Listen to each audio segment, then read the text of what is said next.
Welcome to Benno and Hamflett In Your House, a podcast reviewing WWE's iconic New Generation B shows in order from the bust back to the boom. I'm Michael Hamflett.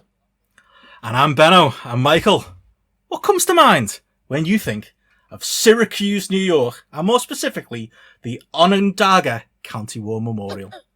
Starting hot, mate. Well, you see, Benno, I've never been to the Onondaga County War Memorial, but Syracuse to me is one of the scariest places in all of America. Because the one place I wouldn't want to be is outside Club 37, getting attacked by 50 Marines as Davey Boy Smith and Sean Waltman are trying to pull me in the car like the hero I am. But yeah, Syracuse, to me, the meanest streets in America are not in Baltimore from a scene from The Wire. They're not in some of the turns I accidentally took when I went to Philadelphia. They're not in the darkest, dankest bits of Las Vegas. They're in Syracuse, New York, where our beautiful Heartbreak Kid Shawn Michaels was just having an innocent night out with his friends before he was attacked by them 20 thugs. That's what Syracuse means to me, mate. For anyone who is, hopefully everyone's heard the Housekeeping episode by now. Me and you, Michael, we share a love of not only, 90s wrestling and nostalgia for that period, but I think also just anything American, any American stuff, specifically American snacks, drinks, that type of thing, but also just American geography, because being a wrestling fan, you learn about the world, don't you? You learn the truth or consequences in New Mexico. You learn that Syracuse is a place in New York, but I'm glad you said it, because that's what I want to get out of this podcast. Never mind the In Your House reviews. I want us to have the most ignorant conversations possible about what our stupid younger selves and possibly stupider, more grown-up selves think of these places when they come up, because I think of Syracuse, as well as thinking of the Marines and Shawn Michaels. I literally think it's like one of those Jackie Chan films that's like set somewhere in like a dodgy suburb in New York that's very clearly not New York, but it's made up and it's moody and it's smoky and it's just the worst place that you don't want to end up in a bad street somewhere in Syracuse, New York. Just something about it. Syracuse just sounds just like severe, doesn't it? It sounds dangerous. I remember spending my young life picturing this image of Sean getting decked in this club and then like the bulldog and the kid trying to get him in the car or however it played out, And in my mind, it basically looks like Manhattan meets Blade Runner. There's rain, there's skyscrapers, his face is going into a puddle. It's like this built up area. And then when Google Maps first came around, you could Google your house. You could Google places all over the world. You could see the Great Wall of China. You could see it. No. I went looking for Club 37, right? And it looks like an American version of the Phoenix Club from Phoenix Nights. What were the wrestlers doing look, with anyone from Syracuse that might be listening, with respect to Club 37, I'm sure, right? You've got, I've heard you on GRAPPL before talking about the Crazy House. We've all got our sort of favorite event. Mine in Scarborough when I was younger and underage was called Club XS. I'm not saying we all went to like the finest drinking establishments in our younger days, but what were pro wrestlers doing going to Club 37?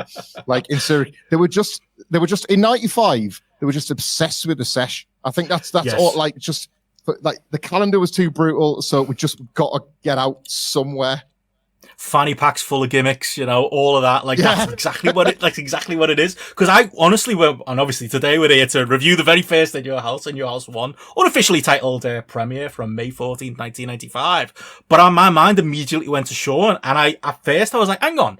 Is that when this happens? It can't be. He's not on the show. I assume they had a house show somewhere going on that night, or they just fancied going down to Syracuse because you could probably get into this club with like the fanny packs on and all of the gimmicks in there. They were scruffy bastards back then. They were probably going out vests and like Ico Pro shorts, that type of thing. Maybe like wrestling boots on. I can picture how that night out probably went in my head. And he still got in, despite being dressed like that, he still got in trouble with them Marines for chatting up one of their girlfriends or something, didn't he? That was how it started. It was definitely his fault, like 100%.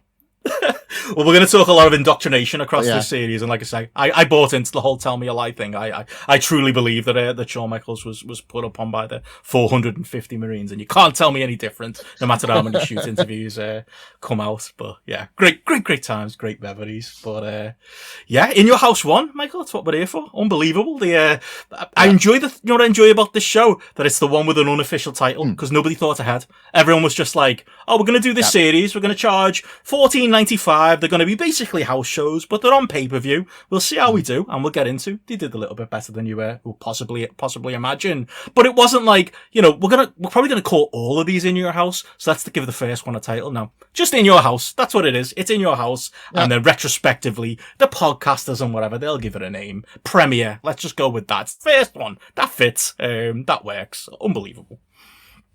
It's funny as well, isn't it? Like a show by this point, WrestleMania was 11, and remember the I think it was the story about WrestleMania 31 when it got the play button because insane Vince McMahon thought anything older than 30 was too old, and you couldn't possibly have something older than 30.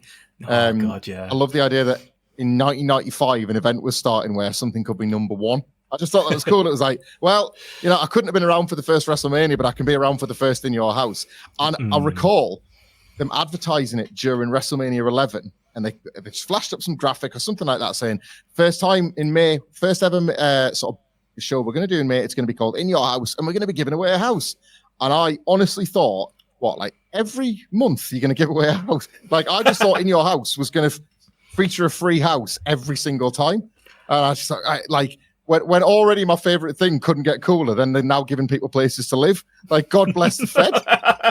I think I can out kid stupid, because I think in my head the In Your House set was the house that they were giving away. It just looked like that. It was white, and it was like it had like a video screen that was like 12 tellies stuck together to do people's entrance themes. In my head, it was like, yeah, that's where you'd live. And like every time you come home, your music had played. You'd walk through the door. I don't know what I thought, but I just thought that's what it's. Again, it's like the Syracuse thing. I just thought that's what American houses look like. They were white, picket fences, like perfect, exactly like the set for this thing. That's it. No, I was. My entire sort of indoctrination into American culture was based on like WWE's warped view of it, wrestling's warped view of it, and then something like The Simpsons, where like, well, their house is massive, so it stands to reason that like similar other family homes will just be the same size. And I do sort of, you say that about the house set, but then when you see the house they're giving away on this, obviously on this pay-per-view, and then the branding of In Your House in general, it is modeled on that, isn't it? Like. Yeah. If you're living in the In Your house, they've basically borrowed the fundamentals of it for the window and the door and all that sort of stuff. It's that white picket fence golf community sort of. It's what Vince McMahon from Connecticut thinks is American middle class, but to us, it's this mansion. Yeah, 100%. Like they all live in like these. It's like it's the Homer Simpson episode, but when Grimy comes back to the house and he's like, "Hang on your salary," and she doesn't work. This place is a palace, like, and it's like 12 bedroom, just luxury. Like, well, luckily we've got one over here, and then they'll tax you for it. Yeah. That's exactly what. To be fair, that was my experience when I first went over to America as well, and you can't tell me any different. They all live in massive houses with big garages, and they've got yellow school buses turning up every day. That's my idea of America. But it's 100%. It's wrestling Simpsons. That's where it's come from. It's just better, ultimately. But you touched on it there. Obviously, we're going to be talking In Your House 1, and we're going to get into everything that come together for this show. But as we'll do with these shows, we'll fill in some of the gaps memory wise. What did you what comes to mind when you think of the pay per view that came before this? Because this is obviously this pay per view in the shadow of WrestleMania 11. As I said in the housekeeping show. For me, I remember us getting Sky around this time. I don't remember watching WrestleMania 11 live. I feel like maybe we got Sky right after it, and it's the Shawn Michaels Sid angle we're going to talk about today. That's the thing that's burned in my memory from this period. I remember the Rumble. I remember the Pamela Anderson stuff and the Jenny McCarthy stuff, and I'm watching it later. But it's not a Mania I actually 100% remember like from real time, and that's funny because most of these In Your Houses I do, and the other pay-per-views from this period I do. But what springs to mind for you when I say WrestleMania 11?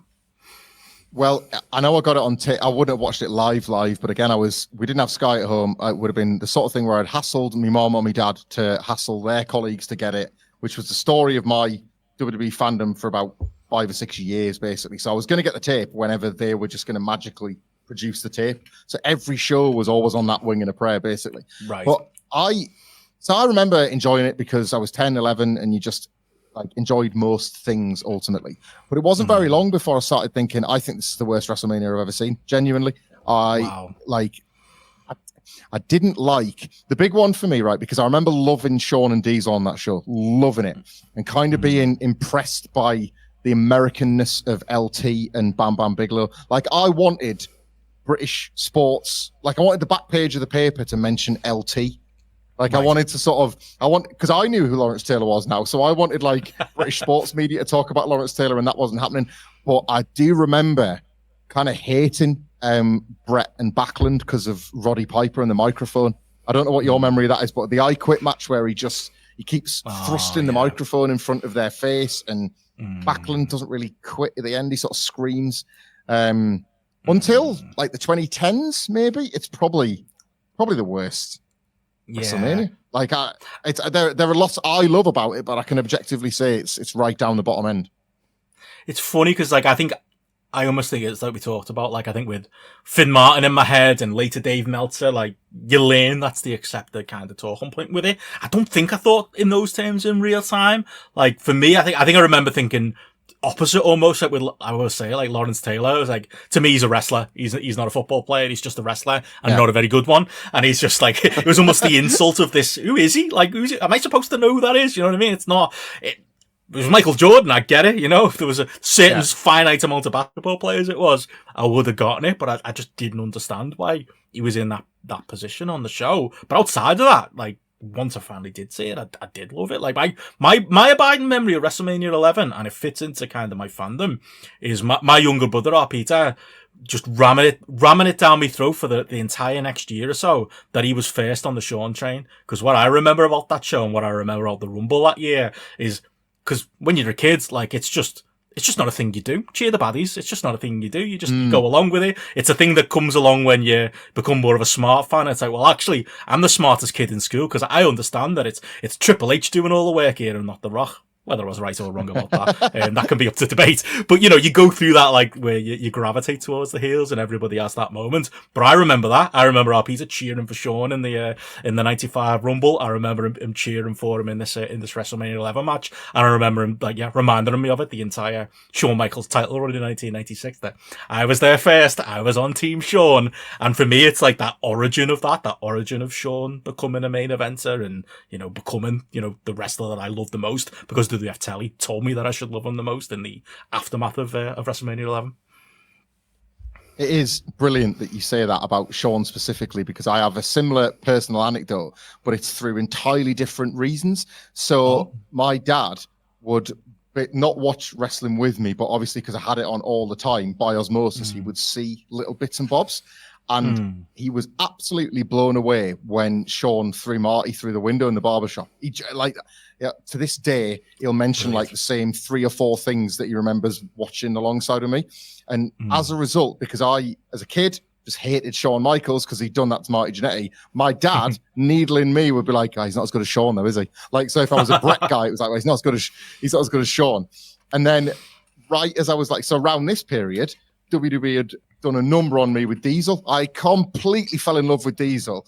Like, I still remember, and it was what doomed him, but that magazine cover where he's got the big smile on his face and he's got the belt, and it's like, I'm seeing that in the news agents being like, hang on, like he's the champion and he's smiling, which means we're mates now. This is class, right? He's a goodie now. Because so like, and I can like Diesel and Bret at the same time. So I was banging to Diesel, and for my dad, it was catnip. Because it was like, yeah, but Shawn's better though, isn't he? Shawn's going to beat him. And then when Shawn turned babyface, I could see my dad having to like, right, is there anyone on the show I can pick just to needle him with? Because like Shawn's a goodie now, and I can't go for him anymore. So yeah, I remember like when he won the Rumble specifically, I'm sure he was giving me, well, I always told you he was better. Here's a quick one for you, because we will get lost in this otherwise. Did it occur to you in the 95 Rumble that Shawn and Bulldog were like 2 of the only like decent names that could even realistically win it, and that the 30-second intervals was because the roster was small? Or did you just think, like I did, oh my God, the Fed's better than ever. Like everything's fast, everything's neon. Like I was just totally worked by the marketing into thinking, I can't believe another wrestler's coming down already. I'm so lucky. And now that roster is like wafer thin when you watch it back. That's funny because, like, my dad's my memory of that, because as well as me and our Peter watching it, I remember him coming in and being like, hang on, those 2 are the first 2. They're still there. Oh, they're obviously going to win it, aren't they? And I remember going, of course they're not. They were the first ones. It's not possible. Despite the fact I'd lived through the Ric Flair Rumble and other occasions of that happening, but I was literally keeping kayfabe. The commentators are telling me it's going to be too hard, Dad. There's no way that'd happen. And then I remember them winning at the end. Sean obviously winning at the end, and me dad going, "See, told you, son. Told you it was all a fix. All of this stuff." But like the stuff in the middle is more of a blur for me. I feel like I just fell hook, line, and sinker for it. Whoever did come out at like number 8 at that point, whether it was Mantar or somebody like that, I was like, yeah, he's going to be the guy. He's going to be the guy that's going to win this Rumble. I was totally, but buying along with it. We plugged this in our housekeeping episode, which you can find on this podcast feed where we kind of set all this up. We're doing something on this podcast called the 5-star match review, where we welcome you to leave us any kind of 5-star review just to help us cheat the algorithms and get up the charts and give the dead man something to sweat about, basically. If you want to leave us a review and you want to leave us the 1995 Royal Rumble, myself and Benno would happily watch that as one of the review things. It can't be. It won't take long either. I should say quicker than WrestleMania 12 Iron Man match. So it's half the time of the Iron Man match and twice as good. Like, it could be anything from the new generation. It can be anything featuring any of those wrestlers or any wrestlers. Just leave us that review, leave us that comment. You can abuse us if you like, as long as you give us something to talk about. But yeah, the Royal Rumble 95 would be one I would stick on that list. If you're listening and you fancy having me and Benno go deep on that one, that would be a golden one to revisit.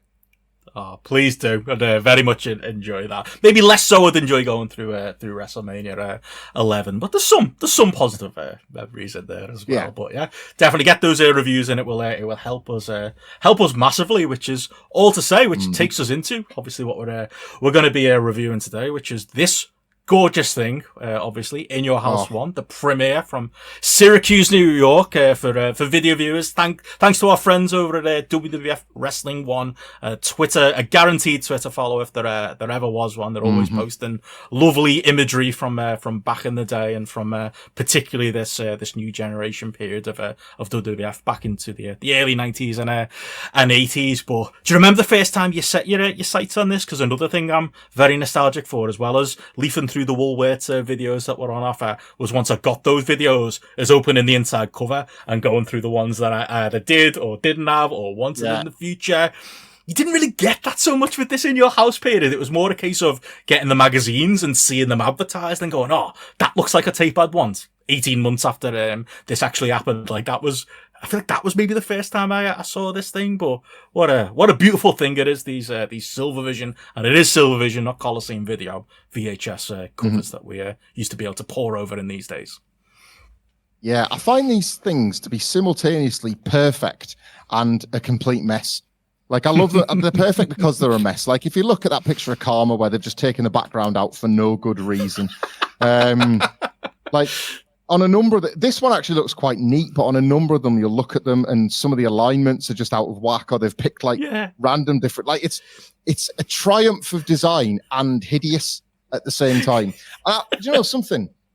Looking at this, I really want to be honest on this podcast, and I never want to do that thing that you'll hear some people do when they're retrospectively reviewing stuff and be like, yeah, I knew all along that so-and-so was a bad worker. Mate, you didn't even know the word worker until he got on the internet. You'd never even seen face or heel. Face. Yeah, goodies and baddies. Like, I'm never going to be that podcaster, right? But I will say something. I remember seeing these tapes, and even though a lot of them had the countdowns on, and obviously we're going to try and cover them whenever we can, a lot of them, as you can see, have exclusive video presentations of bonus matches and the like, all that kind of stuff. It struck me that the cards getting smaller and the runtime getting smaller was such a difference from the 80s and 90s, like 12, 13 match pay-per-views, and that was an adjustment. I remember from this period seeing these it would have been in Woolworths, and I never really got lucky getting these in Woolworths. I had to rely more on the cheapies from the car boot sales, and the In Your Houses never made it to the car boot sales because I just don't think many people bought them that wanted to sell them. Do you know what I mean? Mate, I bought this when I was 35 In Your House 7. I'm showing on the video for audio viewers. I've got a few of these. I never saw them anywhere. I never saw them in real life. It was car boot sales later in life, in like when wrestling came back in 98 and 99, and going, fuck, there's that In Your House I always wanted. There's In Your House Good Friends, Better Enemies, or there's the lumberjack match that I'd heard like tale of from In Your House too. It was that. That's one of them. That one in your hand is one of them, I think. That's got a 15 rating, hasn't it, as well? Oh, yeah, it does. It is 15, yeah. And I think there was only like SummerSlam 88 that had been a 15 up to that point. And I'm thinking, God, this is more, WWF's more violent than ever. This is incredible. So, like, it wasn't just that we couldn't see them over here. It was the sense that, like, it was real. I don't know, there was something extra sort of alluring about it because it was harder to buy in the shops. It was harder to find secondhand. There was a good chance that you were going to see still images and read results in magazines over here like Power Slam. Again, this is very British-centric for our American listeners, but even in, like, I suppose, when American listeners talk about these shows, because they were the cheaper price point, there was almost less value on these. Over here, I think there was more. I think there was more value on an In Your House than one of the main shows. It was a rarity. It was, and I suppose it's a win-win from their point of view, because as well as putting on these cheaper pay-per-views that they're selling for a cheaper price, they're not spending as much on the videotapes, are they? Because they don't need a long play. A short play will do for it. It'll fit a whole In Your House show on it as well. So it's just pure profit from that point, isn't it? But yeah, I kind of have that. Like that's that same memory, and like I say, a lot of it is nostalgia for the young people looking at this. It's going to be like, hang on, it's Sid and Diesel badly cropped in front of a pink and green background, but this was everything back then. Whoever put this together was probably some artistic genius. He wasn't sat there in Adobe or Photoshop. Probably didn't exist at that point. I'm sure it wasn't done in pen, but I'm sure it was more complicated than it is these days to put together these beautiful logos and that perfect In Your House font. Like, you can imagine somebody with like a big whiteboard in front of them and an easel and little pieces of craft paper. So like a craft paper Diesel and a craft paper scissors, just like putting all the individual pieces together and taking like an image, a picture of it or something like that. I also want to give a shout out to Silvervision for this detail they added for these. It was around 93 when they included this little top thing where it looks like the cover's torn. That little black line where it says like Silvervision presents.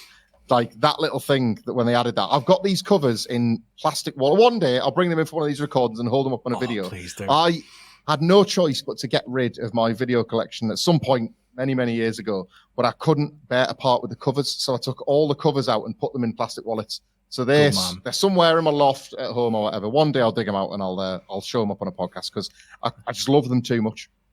Show and tell episode of Housekeeping. I think that we got to book that in. But yeah. I'll be stealing that torn paper thing for maybe some of our logos and such as well. But there's just again warm fuzzy feeling. Even the bad art, the little Silvervision logo and the Silvervision, like just in general, you see that logo and you think good times, don't you? You think of the intro to the videos with the mean man telling you not to try any of this stuff at home. It all just comes flowing back, doesn't it? The intro from the 80s tapes with all the tag teams and the Survivor Series and the body slams and all of that stuff. Like I can hear the music now. Side suplexes, it's another side swipe, but that little cup of coffee ad wrestling. That's what I wanted my entrance theme to be. That song that goes in the no. I was like, that'll be a perfect theme for a lower card jobber. So if anyone wants to steal that idea out there, please do.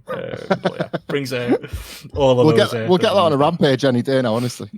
Someone's going to use it. I hope they do. Used to be the old BW theme back when I was on Post Wrestling. But yeah, that's the show we're looking at In Your House. For a little bit of background, this was a show attended by 6,482 people at the Onondaga County War Memorial. If you've been there, let us know in the comments. Let us know when you're in reviews.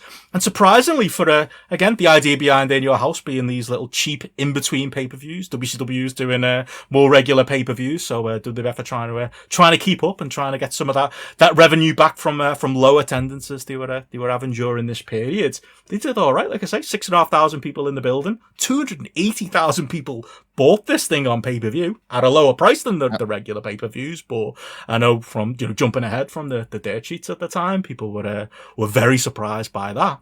Concepts up to a flyer already. Yeah, it's interesting to think about the landscape of where this arrived In Your House, really, isn't it? Because obviously, and we're going to talk about this with the individual matches and the wrestlers on these shows, but WWF, I think it's a version of itself here that I think fans our age wished for in the 20 years where it was terrible between 2002 and sort of 2022. I agree. Thanks for saying it. I watched it, but I could acknowledge it was mostly terrible. Like, they sort of had to be experimental. 1995, the water coolers are getting taken out of Titan Tower. The roster's never been any smaller. The buildings, in spite of like a healthy 6,000 here, are getting smaller. And I just think it did feel like a company that was changing quicker than ever before. Like, again, as a kid, you don't put these things together. But I even remember things like how on highlights of things that had happened to set up the big matches or whatever, there was a brief period where the Raw logo was blue instead of red. And I just always remember thinking, like, God, things change so quickly now compared to how they used to. Like looks change, logos change, styles change, all that. And I think everything, and pretty much everything we're going to cover on this little journey through these shows is about that, is about change and is about experimentation. A lot of it evidently doesn't work. But I think that's one of the reasons why a lot of fans our age were so disillusioned in some of WWE's worst years, is because we just assumed that, well, sooner or later, you're going to have to acknowledge that the business is down and you're going to change it. And they didn't. They doubled down. They got more stubborn. Not here. They will try, like, not anything, but they'll see that WCW are running monthly pay-per-views, and they've got Hogan, and they've got a lot of things that people used to familiarize with WWF. So you're just seeing like quite a stubborn Vince McMahon. I don't think he's doing it out of like some genius business mind. I just think he's like, he's listening to different people's advice, and he'll give that a go, and he'll give that a go, and he'll give that a go. And honestly, some of these, one month to the next, things feel different all the time. And I think that was like, I think that's a positive when you look back now, because it's more entertaining to rewatch. Yeah, you can't imagine like a Vince McMahon 5 years removed from this even entertaining whatever Jim Cornette would have to say. Do you know what I mean? Or entertaining necessarily what a Jim Ross had to say a lot of the time. But you can tell he's listening to those different voices, and it's clear from like the shows where the influence is in the booking, you know, of these In Your Houses, and the general concept of doing the In Your Houses. I know Cornette has taken credit for in the past as well. Vince is willing, because all the chips are down, because there's nothing to lose at this point. They are, open-minded to fresh ideas and putting things out there. But yeah, like I say, 280,000 buys.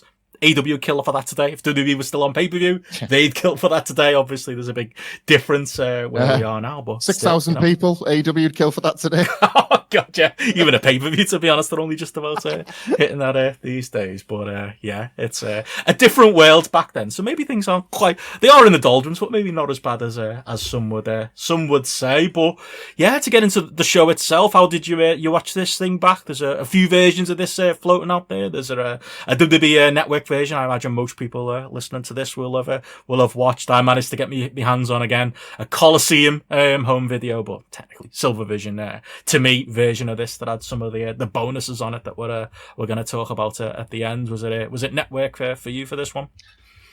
It was network for me, but then in watching the bonus matches on the Coliseum one, I'm such a sucker for this period that I ended up watching half the show again on that version, and I'd seen it for the network. It's like, honestly, it's like, I know people criticize McDonald's, right? But it's still really good, isn't it? And then you think, it's not good for you, but I'm going to have it again.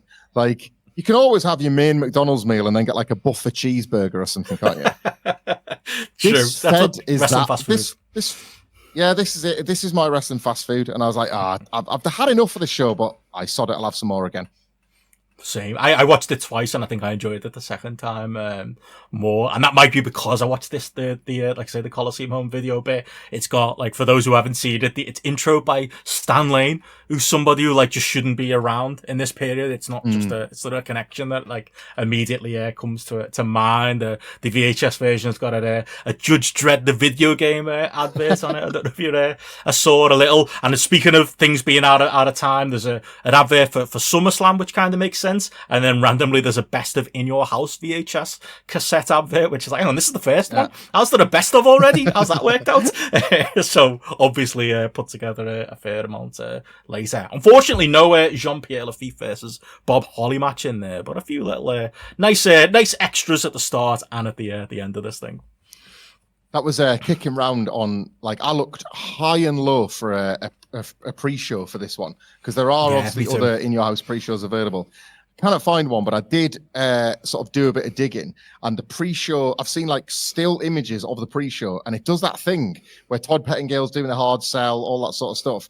And you can hear the match, you can see Bob Holly and Jean-Pierre Lafitte in the ring, but they're just not focusing on it. They're focusing on Todd doing the hard sell. Okay. When they would do that sometimes.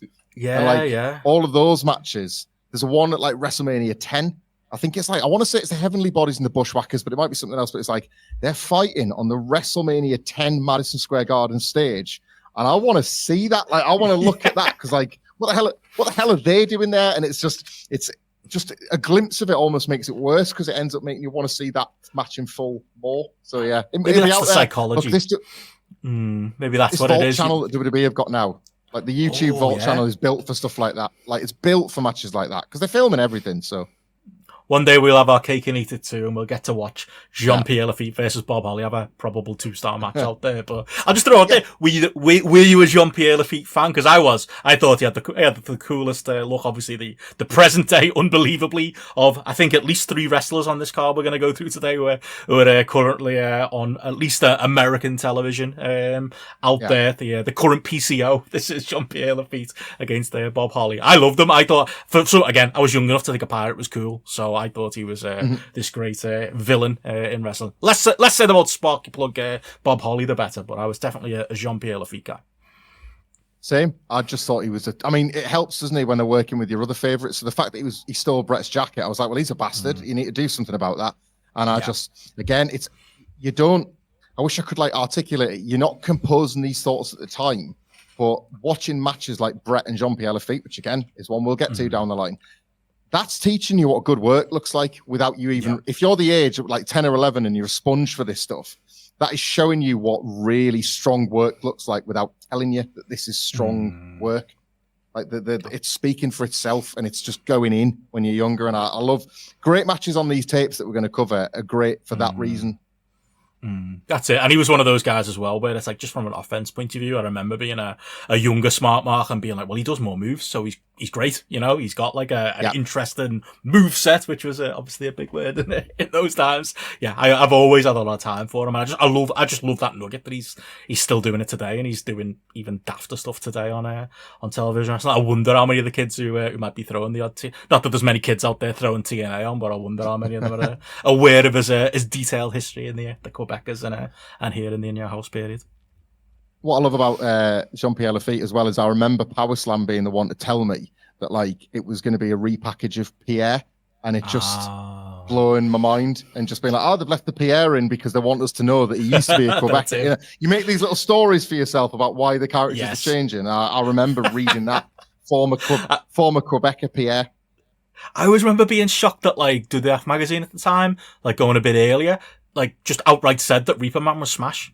Because there was just no connecting that. It was like, he's Demolition Smash and now he's the Repo Man. And I remember that being directly alluded to in the magazines. Like, it was one of those first, as well as like, did you know that Texas Tornado is playing the Ultimate Warrior now, which turned out to not be true. That was one of the first ones I heard and turned out to actually be true as well. Like the match, obviously, with him versus Crush You. Kepta's name was Demolition Explode. In fact, I half remember maybe that being that being like a bonus match on the SummerSlam 92 tape, and it's saying outright at the bottom that it's Demolition Exploding or something like that. Maybe no way. From. Yeah, maybe it's there or the magazine. Maybe somebody can correct me on this, but I remember it. Some kind of kayfabe material selling me on that, and it being the thing I told all my mates in school. Did you know that's who this is? But. Brilliant. Always good to have those little bits of knowledge that you can impress your schoolmates with. But yeah, getting into the show, I think the version we've both seen as the intro with the classic World Wrestling Federation bumper in here, the classic In Your House outfit as well. I'm sure you can you can quote it like back to us. Revolutionary force in sports entertainment, Benno. Like, honestly, I think about the phrase "the revolutionary force in sports entertainment" way more than any like full-grown adult with 2 children should. Like, it's just like it means something to me. That does, like that one, and then the '97 one when it talks about in over 70 countries to over half million viewers each week. Like, just like, how could you not think that this is the most important? Like, this is one of them things. This is the kind of intro that makes you think, why hasn't the world stopped what it's doing to check out the revolutionary force in sports entertainment? So dramatic in it, the lightning and the dark colours and stuff like that. It's like, it almost doesn't fit, but it's like, yes, this is important. Maybe that's where Triple H got the idea, isn't it? Like, then Now Forever can get in the bin. This is the proper stuff. But yeah, that's totally where that came from. I love that, and I love the In Your House advert they run at the start here, where it's like we're going to be joking about it throughout this series, but my God did they hammer home that, maybe I thought it as a kid, a wrestler's going to knock at your house, and that's how this pay-per-view is. It's in your house. Razor Ramon's going to sit on the couch and watch it with you, and guess what? Bam Bam Bigelow's going to knock on your door next. They proper hammered that gimmick of it's wrestling, and it's in your house. Yeah, never afraid of being too literal, are they, as well? You know, something that's only just occurred to me now as there'd never been, I think, not since the 80s, not since Hulkamania. I think there was a period sort of, I would say in the early to mid 90s before this, where they'd kind of taken the foot off the gas with saying WWF, the recognized symbol of excellence, or, the various little intros. They didn't have, for the longest time, they didn't have a little watermark in the corner. It was never really about sort of telling you this is the World Wrestling Federation. A lot of this was probably brought on by WCW getting Hogan, wasn't it? Because the last thing that Vince McMahon would have wanted was for somebody to be watching Hogan on WCW and thinking it was his show. He was very clearly trying to draw a line, don't fall for that cheap knockoff pissant company down south. This here is where you should be if you want wrestling. Yeah. 100%. And it fits into that. It's a branding thing, although like I say, the In Your House side of things doesn't really lend itself to the premier brand. If the wrestlers were willing to come around to your house to sit on your couch and watch the wrestling with you, probably tells you they're not doing very well during this period as well. But that's the dichotomy of a Vince McMahon led company in these days. I've got to say as well, we'll get into the commentary team, which is Vince and Doc Hendricks and their lame patter. But the other thing they beat you over the head with in this intro, and as we go to Doc Hendricks and Vince McMahon, is the fact that it's Mother's Day. They might as well have called this In Your House Mother's Day. Why is that so important? Why is it's in every it's half the promos, it's in half the stories. Diesel references it, Bret references it, Jerry Lawler references it, Vince and Doc Hendricks reference it on the intro here. It's just is it a bigger deal over there than it is over there, Mother's Day? Why is it so massive? It rocked my world as a kid that it was in May, because we have Mother's Day in March. Oh, of course, that's one of the ones that different.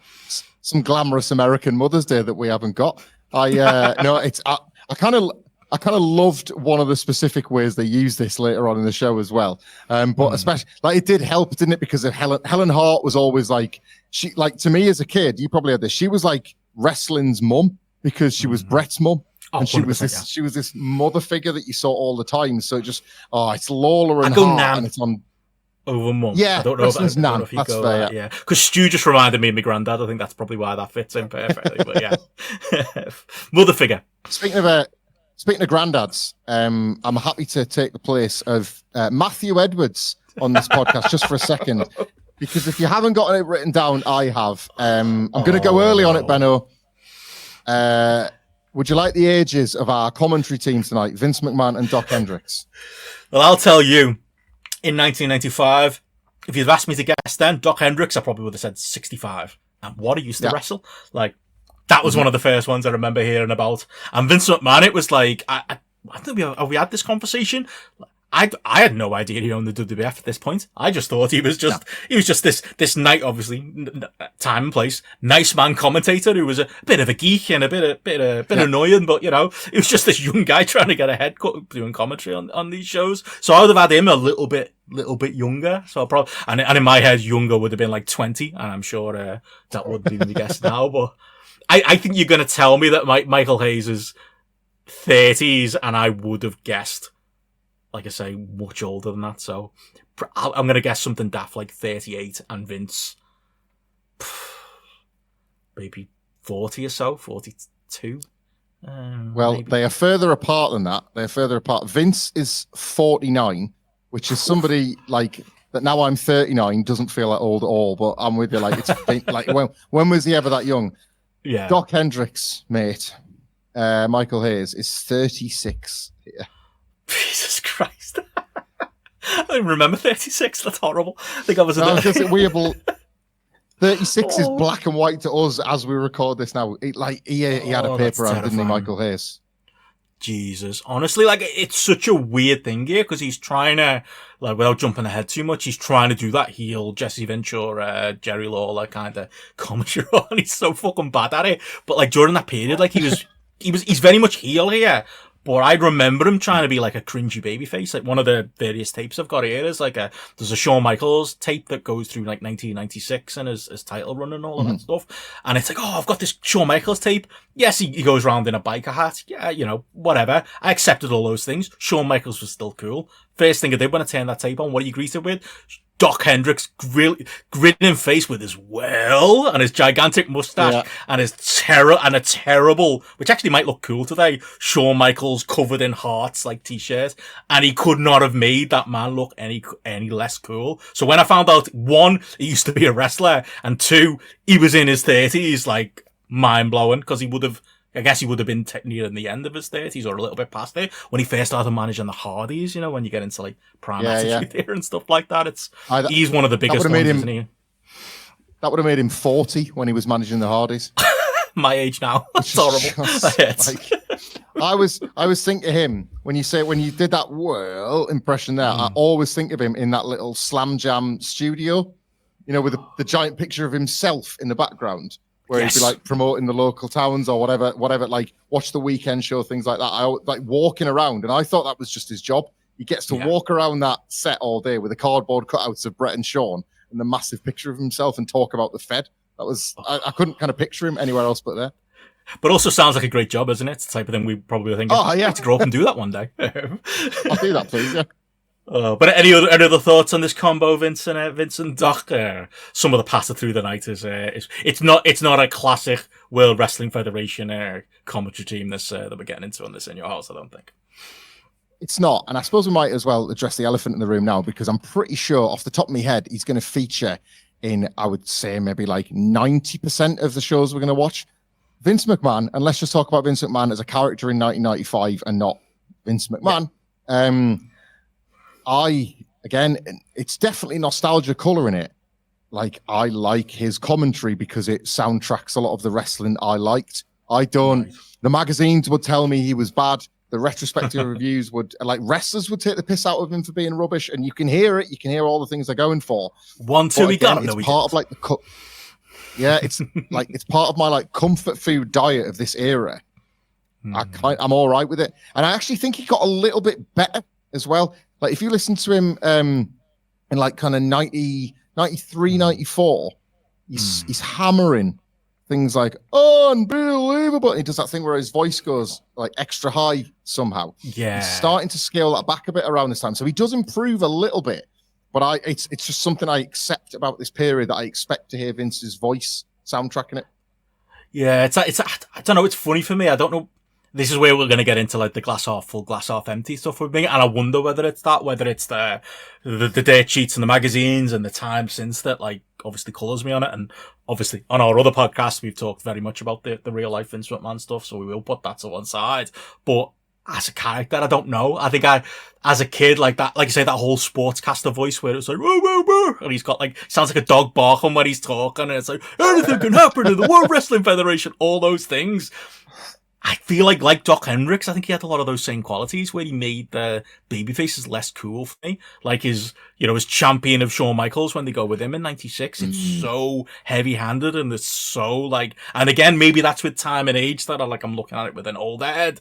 I don't look back on it too fondly. It is, I agree with you. It's like the soundtrack to my youth, and he's the voice I think of when I think of like these shows. But for me, maybe it's just the fact that it hasn't aged particularly well, and it does kind of stand out that it's like, fuck, Gorilla Monsoon's still there. He could be doing these shows. Why was he Jim Ross is knocking around. Why is he insisting on doing these shows? Way into like the Attitude Era, into the 1997, and there's Raws, isn't there, where like even in the early Mr. McMahon character, he's on Raw every now and then. He's doing commentary with like a Jim Cornette or something like that. It's like it goes on for longer than it really should. So yeah, I'm probably more split on it, leaning negative, I'd say.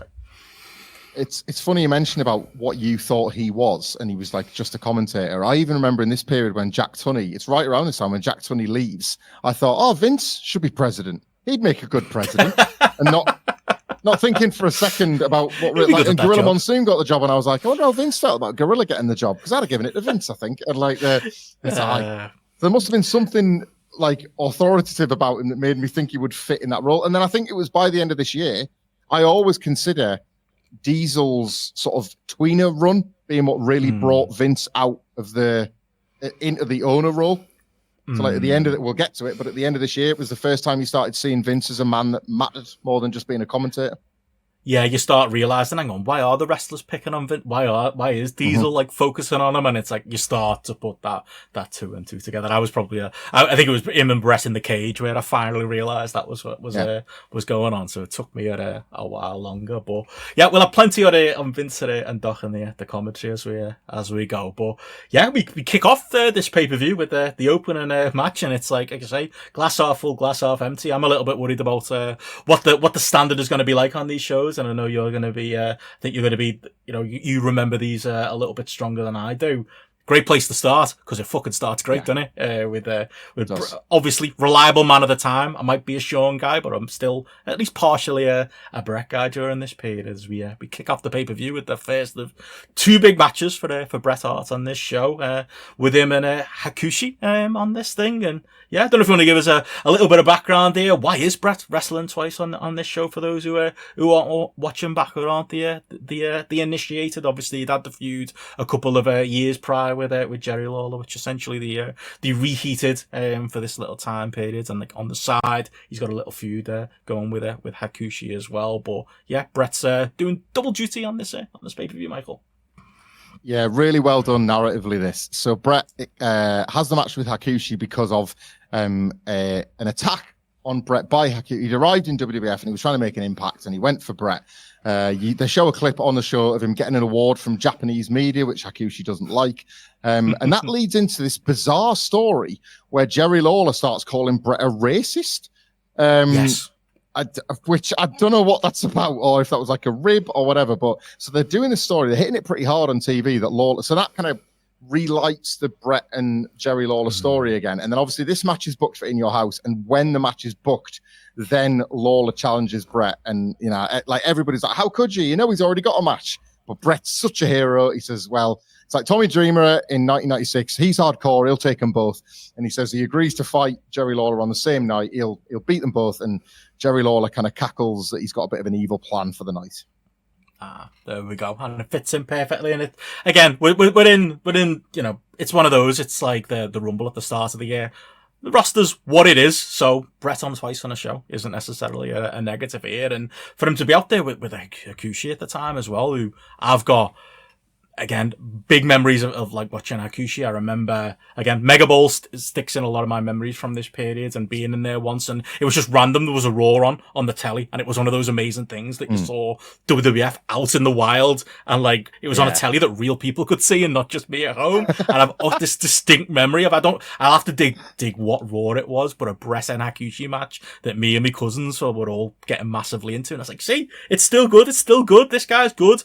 And like I think we're going to touch on with like guys like Hakushi during this period, recognizing that he's good in a way that is different from the way other people are good on the shows that you might like because they're big or because they got a good character or whatever it is. Good in the way that Bret and Sean are good without being able to verbalize why you like them so much in here. But yeah, this is the perfect way to open up the very first In Your House, I would say, in a match that's, like I say, not necessarily a 5-star match, but I think a match that a lot of people do look back on fondly.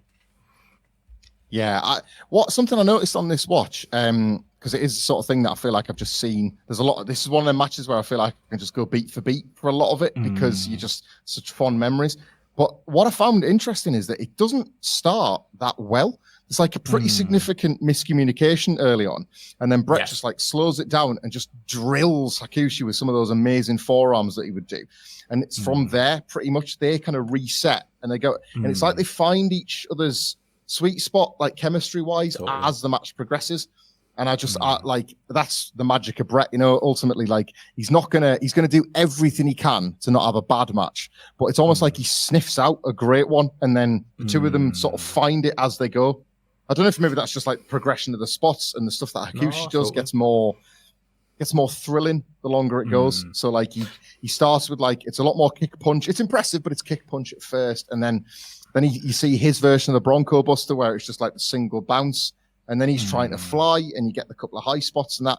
It isn't perfect because it actually doesn't start that well, but then it gets great towards the end. It's just so slick and well worked by the end. You just, Bret's so easy to marvel at, isn't he? He is a perfect professional wrestler, Bret Hart. Perfect. I think this is one of those well blended matches that, like you say, after maybe an early stutter, settles into a rhythm that is both comfortable for Hakushi and comfortable for Bret Hart. Like, I read the Torch review of this from around the time, and like one of the reviewers says something along the lines of, "Oh, it's just it's a New Japan match done at slow speed," and it's like, God, no one would say that now about a Bret match, but in the time, I guess you were hard to slag it off in that way. But I don't think that's true. I think this is very much an American wrestler match because it's very much built once they do get settled around heat. It's built around Hakushi beating down Bret. It's built around your traditional American style match with your comebacks, and we haven't talked about him, but Shinja on the outside, who, again, stupid 11-year-old me, Michael, honestly thought the first time I saw him in WWF magazine, that's just Ted DiBiase and some face paint. He's going to get revealed one day and it's going to turn out to be him. Just because it was a man with hair and a beard. Like, that was all I had to go by. It's a bit like Noel Edmonds as Ted DiBiase. It's like you kind of just see these people as they fit that same. And my Uncle Dave, he looked a bit like that as well. They all fit in this perfect little hole. Maybe it was my Uncle Dave was Shinja during the period, but I genuinely had that as I think I told our Peter that loads of times. Oh yeah, he's going to get revealed one day and it's going to turn out it's been Ted DiBiase. Have you ever seen them on screen together? No, you haven't, because they're both heel managers. But at the time, it made perfect logical sense to me that he wasn't out there. But he's a big part of that match, the way they work him in. Yeah. He's kind of like, because obviously it's, for those that don't know, I guess it's Sato from the Orient Express, again, given this white suit and white face paint. And when Hakushi turns babyface, like, WWE has no spare change, does it? So he's just released straight away. Yeah. So his time's, like, with us on this, I guess, is fairly short, but he's kind of what Hakushi needs, because his stuff is just too good. Like, Hakushi hits like a springboard elbow. He like the Asai moonsault he does is absolutely beautiful, and he does that like that spring to the top rope in one fluid motion that Rob Van Dam used to do. Hakushi's the first person I've ever seen do that. He's not climbing to the top, he's jumping to it. There's no way, like, Shinja's keeping him a heel, ultimately. Shinja's the only thing keeping him a heel. You think it's like, obviously you would, for both of us in our life experience, you'd gravitate towards like ECW wrestling, and you'd find, his name is Jinchi Shinzaki, and he's got this whole history and whatever, but he's always in the back of my mind as one of the first guys, you're absolutely right, I saw do some of these spots, and then you kind of, the more like work ratey type wrestlers you'd see in the later 90s, I'd always compare them back to, their moonsault doesn't look as good as Hakushi's did back in the day. They're not as good as Hakushi was back in the day, because it's like with music, isn't it? It's like rap, first hardcore rap group I got into was Wu-Tang Clan, so I spent the rest of my youth comparing them to them. Hakushi is the Wu-Tang Clan of WWF in 1995, I think is what I've stumbled upon here. But absolutely, it's a great bit of like sleight of hand too, because he is so flashy and impressive, and he's the type of wrestler, if he was doing this now, he'd get cheers and he'd probably get chance despite the work. But the sleight of hand here is that he's doing it in a run. He's the heel here, and some of the commentary is not great, calling him a kamikaze pilot, a modern day kamikaze, I think is what Vince McMahon likes to lean on here, and lean on the Japanese stereotype type of thing. But in between those spots, it's the heat segments, it's the creative way they get Shinja involved and get Bret on the floor and allow him to get the heat there, which gives you, despite all those bells and whistles, like I said, a very American match like that. The Bret comebacks and the rumble that comes for Bret when he's making those comebacks. You could tell me this is peak era WWF. This is one of the boom periods because the crowd are so loud for those comebacks, but it's because the match is laid out so well and it's built around those spots, and almost those flashy bits are there for the people like us maybe watching it years later and appreciating about it. But in the moment, it's just the baddies getting one over on Bret Hart, and I want him to come back, and they make that way of working this as well. It's fantastic. I think you've hit upon something there. We're going to see this like on this show and then on a lot of shows from around this period. This is a big case of, in terms of popularity of wrestlers, the haves and the have-nots. There are a select few wrestlers that are over and are proper over. Don't believe like sort of people sort of saying that there weren't stars. They might not have been mainstream stars. They might not have been popular at the box office. This wasn't a booming period for WWE, but in the buildings, if you were still going to these shows, Bret Hart, and we'll get to others that have this, got star reactions. The last fans left loved the biggest stars. But I think what you therefore get is a bunch of matches where the haves have got to try and make the have-nots. Hakushi is yet to get that support. And Bret's job is to try and somehow get Hakushi in amongst his group with your Diesels, with your Shawn Michaels. And, there's heels that are over as well.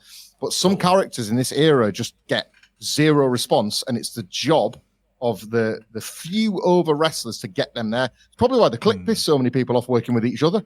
Because more than anything, you needed Razor Ramon's heat for yourself, or you needed Shawn to bounce around you and get you over, and it was like, they're just going to work with each other. Whereas Bret is working everybody up and down this card because nobody gets reactions like him, and he's like, can I get this guy? Like, there's a spot they work in this where they like fight over a suplex, and it fights them all the way over the top rope. Yeah. And it's just like, if you're a heel and you're in a suplex battle with the excellence of execution, the fans are going to take you seriously. Yes. It's such a inventive and clever spot, and it Bret has this thing where every match is a roadmap. It might be a different map, but it's a roadmap. It's like, I am starting my day with a sat nav of how I'm going to beat this opponent, and then unfortunately for Bret, the opponent takes him off the route. And when you get the route gets recalculated, that's Bret's brain. He's like, right, love that. I'm gonna have to. I'm recalculating. I'm still going to get to where I'm going, but I'm recalculating. I'm going to. That's why he doesn't beat many people with the sharpshooter, because if he's beating you with a sharpshooter, you haven't forced him to recalculate. It went as planned. Yeah, the sat nav didn't take you down a road that doesn't exist anymore. It's got it's gotten you straight to your, which never happens. Get you straight to your direction. Yeah, that's it. And I kind of had that feeling in. Because you mentioned there the suplex spot, because that's one of the ones that leads to a nice bit of creative Shinja interference, because Bret ends up on the floor there, which is great. And there's like I say, there's a bit of jingoism in there, and the USA chants kind of get going at one point. For neither man. Yeah. Which is like, I'm not sure that kind of fits, but okay, fine. Bret. He spends a lot of time in the USA. We'll take that in there, but it's all building, and it's all like this intricate plan to get to. Bret got to the building that day and was like, victory roll. That's going to be the finish, and this is how we're going to get there, and this is how we're going to sidestep them, and this is how we're going to make it a complex route to that. How we're going to build the heat around Shinja finally getting his comeuppance from Bret, which is a spot that again feels a little bit. These shows are in name, In Your House. Some of the matches can feel a little bit house show. That feels like a spot that they probably did 400 times on the house shows that got that big pop, and they knew was guaranteed in the back pocket was going to get them some heat there as well. And it just all builds really well to this crescendo. Like I say, it's a match that serves so many different masters, and really pulls them all off. It's fantastic. Yeah, I loved it. Again, as you say as well, as a starting point, there's a little bit of commentary where Michael Hayes, Doc Hendricks, is just saying, he just says, this is wrestling at its best. And Vince just replies, this is the WWF. And he couldn't be any prouder that this is how they're racing out the blocks with this new show. There is unfortunately a bit of Doc Hendricks commentary as well, where he says something along the lines of, I know what all those tattoos say, but I'm not telling you. And it's like, fuck off, budget Jesse Ventura. Just although again, going back to being a kid, 100%. I think there was an episode of either Action Zone or Superstars where they were asking wrestlers what their favorite band was or something like that, and they caught them like TMZ style, either in the street or backstage. Yes, I always remember. They caught Hakushi walking down the street with a backpack on, and he had all the face paint on. And I was just like, yeah, see, they're real, the tattoos. There's no way anyone's stupid enough to turn up to a building every time and draw them on again. That's just what he looks like in everyday life. I bought that entirely. But yeah, Doc Hendricks is being himself there. But yeah, unless you've got more on the match, I suppose the post match is notable, isn't it? Because Bret, this is where the show long story starts of Bret tweaking his knee on the way out of the ring here, which sets us up. It's a little bit off kilter, the babyface being the one to do the fake out, but pays off very well as the night goes on. A story beat that's definitely one to note. That's it. It's a strategy, isn't it? You allow it with Bret because he's always strategizing. So yeah, he's always thinking, how is he going to beat these guys? How's he possibly going to go do 2 matches in one night? We will find out. But yeah, we go from there to a little bit of we get one of the first views of the night of the house. We do find out, Michael, here that apparently there were 340,000 entries to win the house there, which is along the only slightly higher than the actual buys for this In Your House show. So basically everyone who bought it and the other person who was possibly sat with them in the room entered this thing. Why wouldn't you? It's a free house, but yeah, they pushed this through the night. Yeah. No, we'll get to this later on, but this was the bit where they showed the entries being given some sort of like police patrol into the building, and they did take this seriously, didn't they? Like, we'll cover it later, but they did take this whole giving away a free house thing. Like, you see wrestling try and do this stuff. Everything's a meat raffle. It just goes up in terms of the value. As far as like wrestling meat raffles go, this was quite an impressive one. And to be fair, and for Vince, cunt he is, being the one who's given away this house, he seems made up about it. He's loving it. He loves this. He loves this more than the time he hated clearly giving away the $1 million or whatever it was on totally that different. Like, this is, and he had probably had less money here. Definitely had less money here. Yeah, but he seems made up. Yeah. Loving it. Maybe there was a tax scam going on or something in the background. Who knows? Probably, yeah. Maybe that's what it is. But yeah, we go from there into our next match, which I'll let you fill in the background for us, Michael. As I suppose somebody's on the phone, which fills it in for us here. But Razor Ramon versus Jeff Jarrett and the Roadie in a handicap match. Like I said, it is explained in the early stages here as Waltman or 123 Kid at the time does get on the phone. I will ask you actually before we get into it, Michael. Did you believe this was the actual wrestlers on the phone when they were ringing up? Because I was always suspicious of it as a kid. It was like, why is there no video? Like, who's this on the phone? That doesn't sound like him. His voice sounds deeper. That's just what a telephone sounds like, young Benno. But this was a staple of mid-90s TV, and they probably couldn't afford to do the video screen. So somebody stood backstage on a telephone did just as well. Yeah, I 100% bought it and pictured the wrestlers sat in their house, in the physical house, watching the telly and feeling the need like to sort of say, well, no, that's not right. I'm going to get onto this right now. That sort of thing. 1-800 Vince. Ringing 08912998888 to get through. Just totally bought that. This was going to be Razor and the Kid versus Jarrett and Roadie as a result of kind of what we saw at WrestleMania, but then what we'd seen since the Royal Rumble. The Roadie had interfered. The Kid was there to help out Razor and basically deal with the Roadie, but he'd suffered a neck injury. I mean, this is something. So, like, to give you an indication of how the industry was at the time, like, Sean Waltman would tell you this was his first of several very serious neck injuries. Benno, we're going to see him wrestle on In Your House too. So, like, they were taping it up back then. But yeah, this ends up being a handicap match, which means obviously Jarrett's the Intercontinental Champion, but it's not for the belt. The rings are hard during that period. I'll let him off. Also Indeed. Disgusting. Did you notice how dirty the ring was during the show? They couldn't afford to clean those. The staph infections all around, I reckon, during these shows. Definitely the house show ring. But yeah, that's your background to it. And obviously, I think Jeff Jarrett's going to be a staple of these series. And he's we had PCO at TNA Superstar, really, the first of 2 current active AEW wrestlers.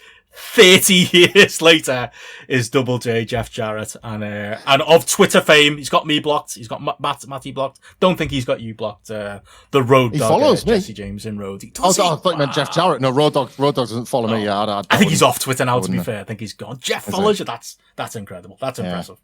I don't think he meant to though, because we never interacted. So I think he must just have like seen somebody putting him over one time, as I often do, and thought, I must be a good egg. I want to add as well, by the way, Razor here in the yellow trunks. Like, every Razor Ramon look was amazing, but this yellow was the same yellow we wore when he lost the belt to Jarrett at the Rumble because the Roadie took the leg out. So it's a nice little callback there that he's finally getting his hands on him, and this time he wants to get the Roadie as well, because like, I love Jeff, right, but the Roadie was the difference maker for Jarrett, wasn't he? I think at this time he needed that. It was like China for Triple H, that one little thing. And it made all the difference. I like that about like that combo as well, like where the Roadie's like, he's a manager, but he's not a manager. He's a manager, but he's a tag team partner at the same time. He's kind of doing both. It was another one of those great, like, did you know, when everyone came back flooding to watch WWF in the Attitude Era. Oh yeah, Road Dogg used to manage Jeff Jarrett. He was called the Roadie. That's where he gets the name Road Dogg from. He had a little side swipe where he was Jesse James and he was a country singer, but we don't talk about that too much. This is the ain't we great is the catchphrase for the team. Yeah, actually, on that point, who had the better look? Jeff or Razor Ramon here? Jeff in his white and blacks, his stripes. Well, I'm not sure on this. Well, it's kind of striped and then it goes into like a weird, almost floral pattern at the top end. As a Sunderland fan, I have a difficult relationship with wrestlers in black and white stripes, especially my absolute favourites like Jeff Jarrett. But what this reminded me of was that we'd only very recently switched to the referees wearing stripes instead of the Dickie Bows and blue button-up shirts. So I actually thought Jarrett looked a bit too close to the referees. But because of that razor and yellow thing, I thought, hang on a minute. I thought Jeff was wearing the same gear he'd worn at the Rumble too. But no, he just has that many different attires in all sorts of different colours and shapes that it was another one with another set of different patterns on. Razor's got like a little bit of tape on his boot that says that says "Kid" as well, in tribute to 1, 2, 3 Kid because he's not there. And a little tidbit: Doc Hendricks, as they get into the ring, says it's the first handicap match on a WWF pay-per-view. That's just bullshit. That's just a lie. I was going to say, it doesn't sound right. Yeah, have you got anything in the back of your mind now that might you might be able to scrape, or would you like clues as to even what this? Is there I feel like there's like a King Kong Bundy match with like multiple people, maybe even multiple little people. I feel like is that not a thing at some point now? That was a straight up tag at least. That was Hillbilly Jim and Bundy, and they had the little people but it was even sides that one. But there was. Would you like the cards? Go on. The pay-per-views were WrestleMania 5 and SummerSlam 91. Oh, WrestleMania 5. That's the one. I can't remember much about SummerSlam 91. WrestleMania 5. I can't think of what it would be. What is it? So WrestleMania 5 was Demolition versus the Powers of Pain and Mr. Fuji. Because he was like, he would wrestle every now and then. That makes sense. And SummerSlam 91 was Hogan and Warrior versus the Triangle of Terror. So you had, of course, General Adnan and the lads. General Adnan was was wrestling with Colonel Mustafa. Yeah. So that's just shove it up your arse, Doc Hendricks. Oh yeah, that's the one you go to. It never made sense to me as a kid. Like that was the first of and it was always a Vince booking thing, where it was like the babyface John Cena champion smashing through 2 tag wrestlers, and it never made any sense. And if anything, it just made everyone look bad. Made Cena look bad. It made the tag teams look bad, and that's one of the early examples of it. Of course, the main event of 91. There we go. But yeah, Doc Hendricks full of shit as usual, and yeah, this match obviously they play up, don't they? Roddy being obviously young to wrestling, and they're playing up the fact that he's a rookie in there, which, jumping ahead, he ends up taking the pin there as well. A lot of the dirt sheets at the time weren't happy with obviously WWF not having too many heels at this point, and basically just having a babyface and Razor smash through 2. I think a lot of the more of the talking points come in the post match to this match. It is kind of just a bit of ordinary bit of business for Razor here. But yeah, any big notes for you on the contents of the match at all? Not really, other than just, again, I think the psychology was a little bit knackered by the fact that it was still set up like a tag. Like, Razor would constantly work as if he was going to make a hot tag, and then he'd have nobody to tag. So he'd just have to kind of get back to his feet. All I'll say is that the physical chemistry between Ramon and Jarrett was fantastic. Jeff Jarrett bumps for Razor Ramon to make him look 10 foot tall. Like, he clowns around for him, but, I think it really helps the match because he just, Jeff Jarrett was never afraid to, politically he was careful, but as a wrestler, he was never afraid to show arse, was he? And I just think for this match to work, Jarrett's got to simultaneously be better than the roadie, but also bump around as if Razor can beat him. So I think it's quite a hard task. And I just think they're physical, they mesh so well together. And I think this, if nothing else, that's what this match has got. they both scream for me just Intercontinental Champion. Like, I think of that, I see that belt, I think of Jeff, I think of Razor, I think of a card and a roster where people had certain spots on the roster, eat your heart out, Tony Khan. But I think of that middle of the card, nice little push kind of wrestlers, and they gel well together. And yeah, they always did, moving together as far as like a physical chemistry in there. And also Road Dogg's out there is pretty much the take on the match itself. But it is, for me, it's more about the post-match, this one, of what happens afterwards, where we get loot. There's loot. As I watched, unfortunately, saw the Donald Trump film not that long ago, and unfortunately, one of his phrases in life is that there are winners and there are losers. In the post-match to this, I will at least concede that there's some truth in that, as there are losers, i.e. Aldo fucking Montoya, and then there are winners, i.e. this mysterious man who comes out the crowd. But I think we've got to start with poor Aldo, who never got a fair shake in WWF at this point. And he's one of them. I don't know if you've got it written down, but I bet he's like 17 at this point, the later Just Incredible. But good Lord, he was always like that. The way like Hogan had Brutus, and there was always like the lower card wrestler who was the little mate. Like with Razor, it was like Savio was his big mate, Savio was his older mate, and Aldo Montoya was just like that young kid in the street who they'd let knock around with them every now and then when they were playing football. But the girls came round. Who are you? Who's Aldo Montoya? Sorry, I think it's your bedtime. You need to go back to the house, and they just pretend they didn't know him. Like that's the role he fits here. I felt so bad for him here. Just what a non-entity. Oh. Yeah, so I just double checked there. He was 22 here, right? Aldo Montoya, which is nothing, obviously. But he comes in, gets attacked straight away, and like Doc Hendricks just takes the piss out of his mask, looking like a jockstrap. Everybody did. So it's like, hang on, it's a work. Like you, the company, have given him this to wear. Give him something better, as a nightmare, bless him. Awful. And yet, he loved this book in there through the years. Steve Blackman got a very similar introduction as Savio Vega is like this.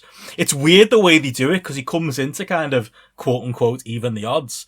And he's like, when you're in this role, I always think the wrestler's got to they're doing wrestling moves, but you also want to come across like you're not like a fully trained wrestler, that you are like just this tough guy who's coming in off the streets. And it's weird for the fans as well, because they're kind of like half popping, because, well, Jeff Jarrett just got body slammed and he's the baddie, so I guess I should cheer it. But I don't know who the fuck this bloke is, so I'm not sure how loud I should cheer it, because there's probably a part of their head that's going, is that just the bloke who's got in the crowd in a nice check shirt? It's a strange role, but I'd totally forgotten. This is how they obviously rebranded Savio from Kwang, who's a character I have fond memories of during this period. But yeah, he's out there, and this is his introduction, and we would later learn who that mystery man was.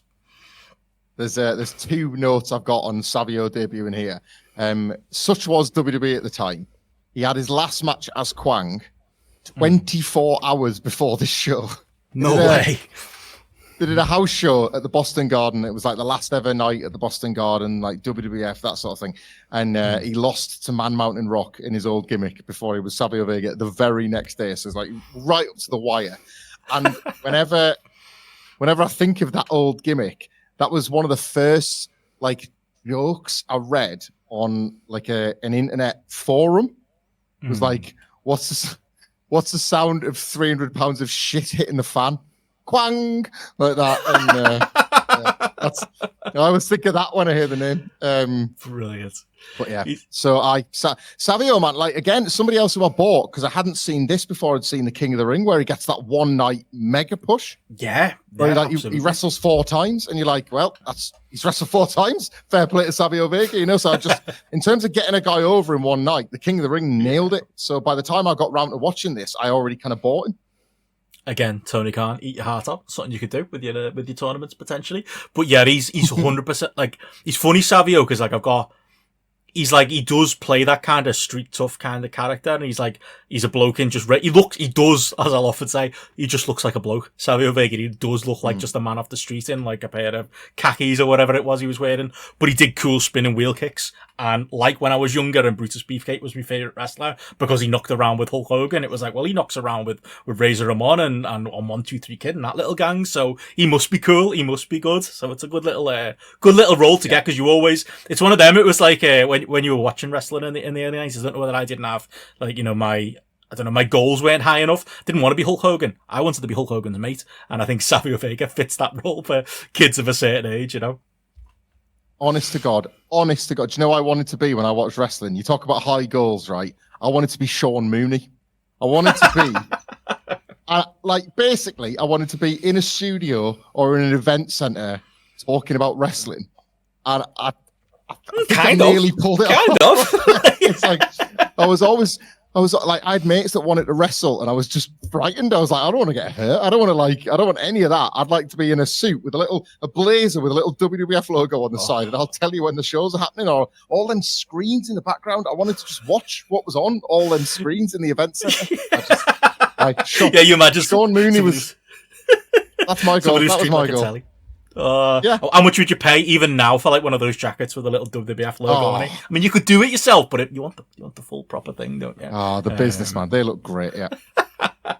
Super. But yeah, way to introduce Savio here. He's in that long line of wrestlers during this period who are masked and maskless. Or obviously, Al Snow's one of them, wasn't it? When he was Shinobi, Avatar was another character. Yeah. I always think the Kwang Savio Vega connection was something I did make later on, or maybe I read it somewhere.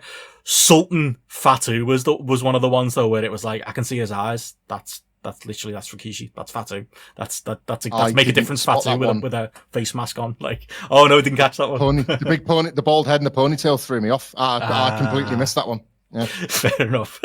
Yeah. Sometimes they make them obvious, sometimes they don't. But yeah, we go from that, and we'll get more to Savio later on. We get I think this is where we get the kind of advert in the crowds with the fan in the Bret Hart t-shirt where they're giving Pettengill a little bit to do. I'd wear one of those t-shirts to Barry Jasinski, he was called, the merch guy. That's it, yeah. Gets a little looks like a bloke that would have just been, you can imagine the bastards in like the Pritchards and the Vinces not just taking a piss out of him, can't you? Just like looks like one of them people that was too nice and normal a human being to exist in pro wrestling. Barry Jasinski. Show Montelli and we can take the piss 100%. Yeah, that's what we had here. We got with the show long story with Bret. Obviously, Lawler wants his match with Bret. We get the first of a few of those types of segments as Lawler, ever the heel, wants the match to take place as soon as it can. And the other note that I've got here between matches here as well, as we do have the first of a couple actually of Sid like kind of hype packages they give a lot of considering he's in the main event here, they do a good job of making Sid a main character through the shows. I think this is the point where they show the music video of Sid, where again he could not come across cooler. If you're gonna get Sid over, have him do lots of power bombs, have him talk a certain amount, and just show cool video packages of him doing cool shit. I enjoyed that through the show. The clip in the video package where he's about to fight Razor Ramon and he attacks him through his pyro. Yes. Just like Sid. Sid was undone. You weren't allowed to do that. It's fireworks. You're not allowed to go through them. Such a transgression, but Sid's a nutcase, so he's going to do it. Basically, just brilliant. Superb. Well, we go from there into a King of the Ring qualifier, the first of another one we might talk a little bit later. As we have Mabel and speaking of losers, Adam Bomb, who, and I think maybe it's my time in here because, as we'll talk about, 1994. Like I'm kind of covered like for the early 90s and the 80s. 1994 is a bit of a missing period for me in my WWF fandom. So I was always kind of like, it's a bit like when I got into WCW in 1997 or 1996. And the magazine, NWO were the coolest thing in the world. What's the magazine full of? Merchandise for the Horsemen and for some reason Public Enemy, who were like the most pushed thing in the magazine in those days. And it was like, why are Public Enemy all over this? And it was because the magazines were always a little bit behind, and the merchandise especially can often be like 18 months behind by the time they get it together. Adam Bomb's one of them for me. I wasn't around for the initial push, but I remember the magazines pushing him loads. And that's happening at the same time as you're watching the telly. And he's in these kind of roles where he's literally losing to Mabel in, what is it, like a minute and a half, which is obviously a statement of intent for Mabel and the King of the Ring this year. But like, couldn't be more of a loser for a guy who had all the pieces you think a Vince McMahon company would love. We're not going to be the first, and we're certainly not going to be the last podcast to say this about Adam Bomb, but like, got to be one of the most unluckiest guys, Brian Clark, for coming through at a time when Vince had seen Kevin Nash. Like, Vince had seen Kevin Nash, Kevin Nash was better connected politically by this point, and it was just like, but like, yeah, he was looking for guys that weren't obvious steroid monsters, so they wanted to be naturally bigger. Adam Bomb was that. His music as a babyface was good. His gear was unbelievable. He looked amazing. Like every attire he had looked class. So cool. He had the merch because he threw those little bombs out. His pyro, the little explosion, was class. The little bomb that went off in the background when he did that little pose with his hands was amazing.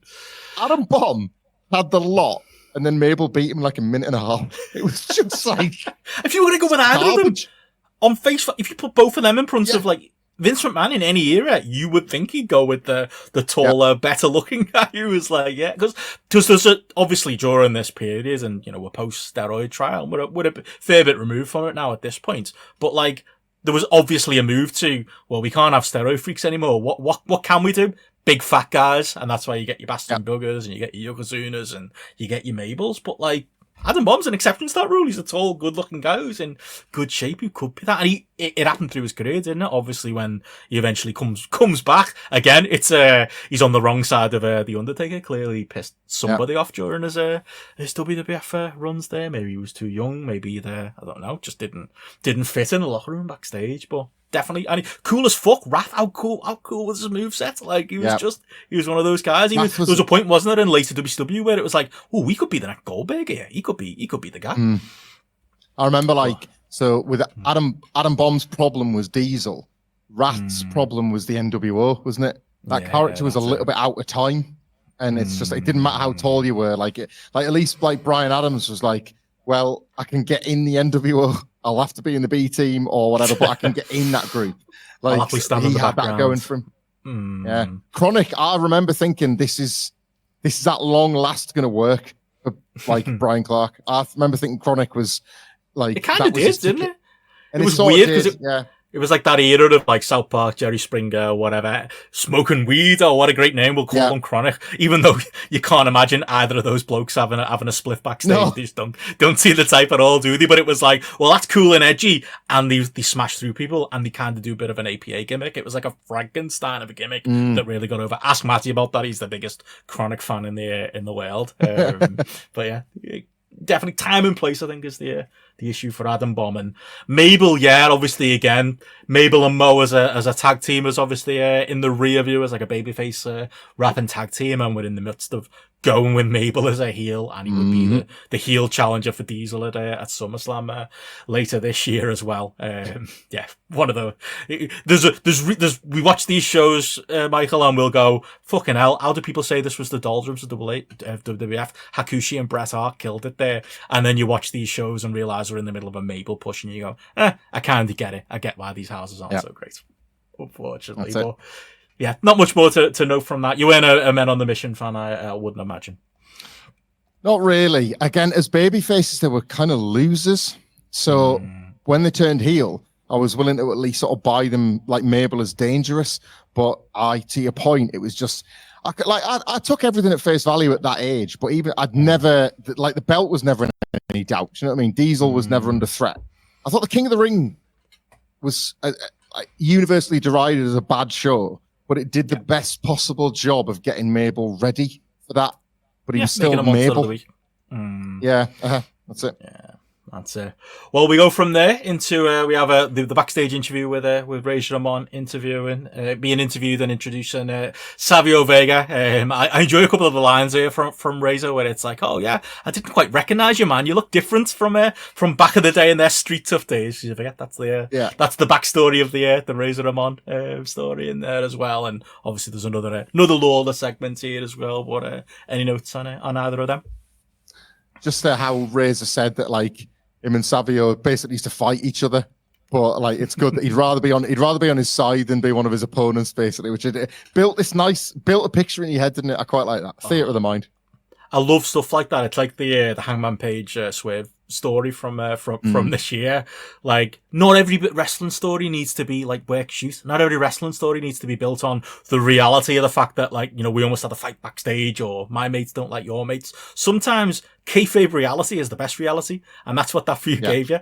Like, and I feel like that's something missing from wrestling. Kayfabe backstories. Oh, we grew up with each other 20 years ago. You know, I remember you from when we were kids. Like, you can't really check. You know, it could be true, it might not be true. I feel like even in this series, you could pull some of that off. So yeah, a thing that's been left in the past, sadly. But yeah, we go from that into the WWF World Tag Team title match, as we have Owen Hart and Yokozuna against our second current day AEW superstar, Billy and Bart Gunn, the Smoking Guns. As yes, young Billy is out here for this match. And first question for you, Michael, is the Smoking Guns lame or cool? I can't decide. What did I think during that period? Like, it's kind of lame that the Cowboys, but they were kind of cool and they were young and they had like the Sidewinder was a great finish and they wrestled in jeans and there was just something about them maybe I liked. They're on that borderline between the both because they're kind of, as is shown in this match, geeks for a bit of their run too. No, I'm so glad you've asked me this because I've actually got this in my notes, right? Smoking Guns were the first act where I can sort of remember how I felt as a kid, where the belts made the men. I didn't give a shit about the Smoking Guns, like, as they were on the come up. Just didn't care. I was in England. What's a cowboy to me? The fake guns, not bothered. And then, so they won the belts, and then they went into WrestleMania as champions, and they lost them, obviously, to Owen and Yoko. But after that, they were always just contenders. They were just, they're no longer the Smoking Guns of the mid-card. They're like the former tag champions, and they're always trying to get the belts back. And I just took them seriously. As a result, it was genuinely a case of, they've had them now, so they're in that upper echelon in the tag division. If they'd have never won the belts, I would have considered them like well done, or like men on a mission, or like a team where it's just like, just not a big deal, not a team to worry about. But winning the titles just gave them that sort of like instant credibility to me. Yeah, they'll always have that. It's one of those. It's like, as well, I enjoyed like the mini like run where, you know, when Sunny was bouncing around the different tag teams and it was implied, she's shagging Billy, so that's the reason that they're together, and it created like a bit of an edge there. I've got a bit of love for that period. Yeah, I feel like they should have had a bigger run than they did. You know, I could have pictured them having a longer run during this period to maybe give them a bit more of that credibility. Oh, now they'd get like 11 years now.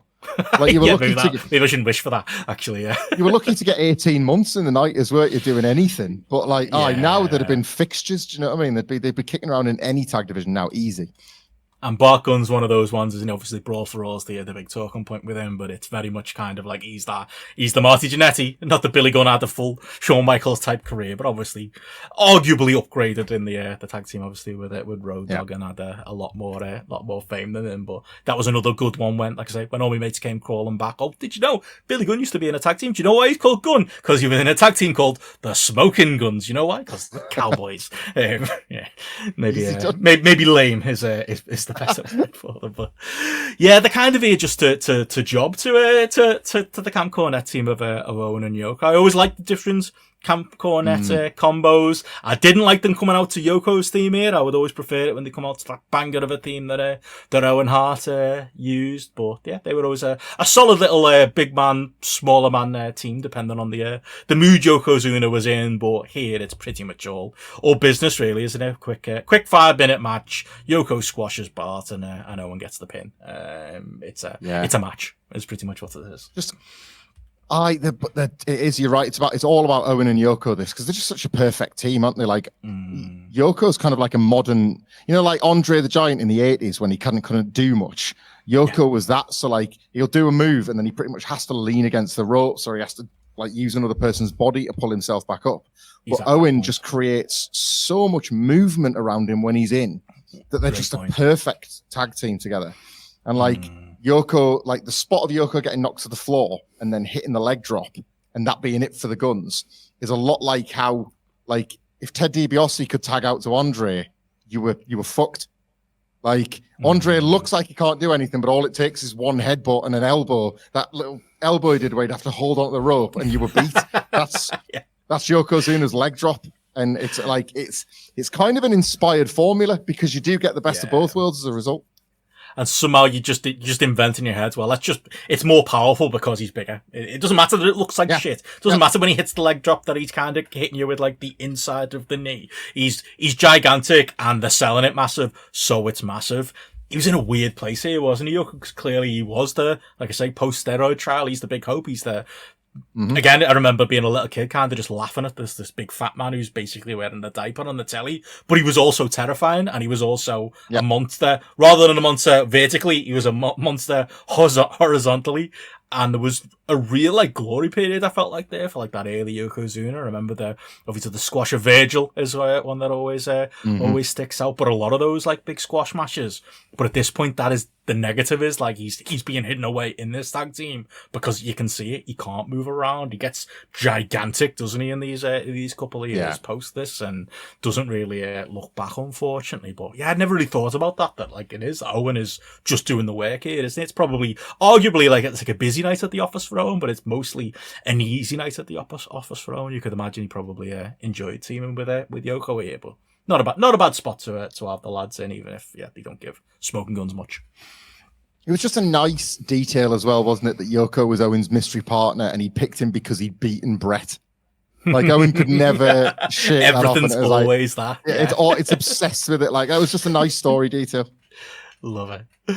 Well, there we go. That's that match, really. Not much more to say. We go from there into one of the many references to Mother's Day we alluded to, as we have a backstage Diesel promo here. Who I really hope this is a shoot.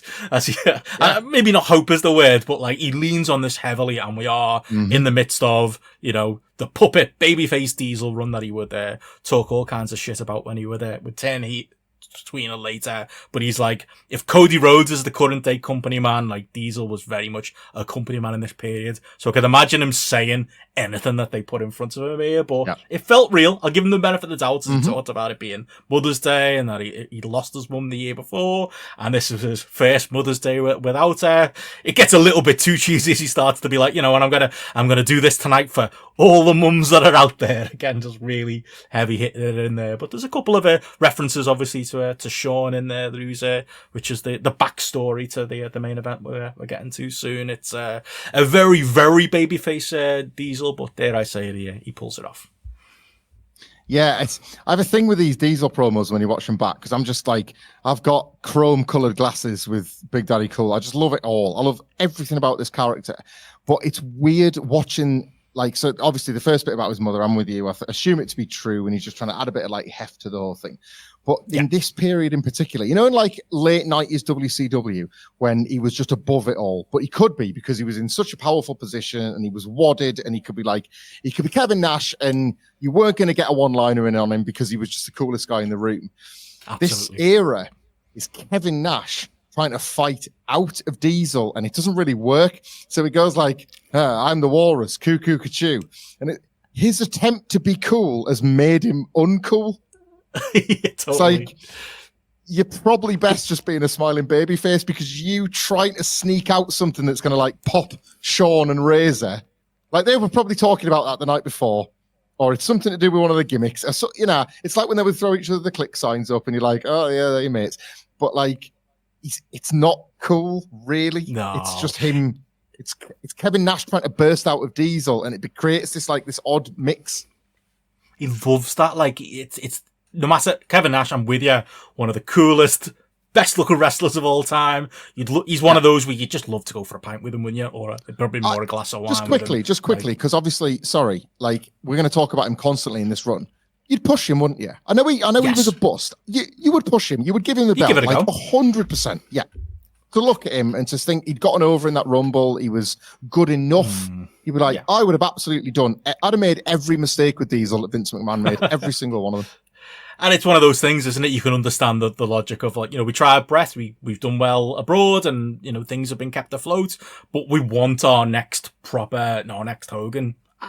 I can see going with them. I probably fall into that camp as well, because I just always found them extremely cool. But the thing about him that was never cool, it's these pop culture references. He'd do it throughout his career. It always, but even into like the TNA years, and it's always stuff that's like 30 years ago or 20 years ago. Like I did a meet and greet once where I met the Click, Scott Hall and I'm sure Waltman were there, and like he was doing a sign, and I got him to sign. I'm pretty sure one of my In Your House boxes. I'll have to find which one it was that I got him to sign. But I remember like there was a song that was playing on like the radio, and he was like, "Oh, I think that's so and so," and he's like, referencing, "Oh, she sounds like," and I wouldn't know. He named some like 70s singer, and I remember thinking in the moment, "Wow, I'm getting the exclusive Kevin Nash experience here because he's doing pop culture references that I don't fully understand because they're years and years ago," and that's exactly like you say.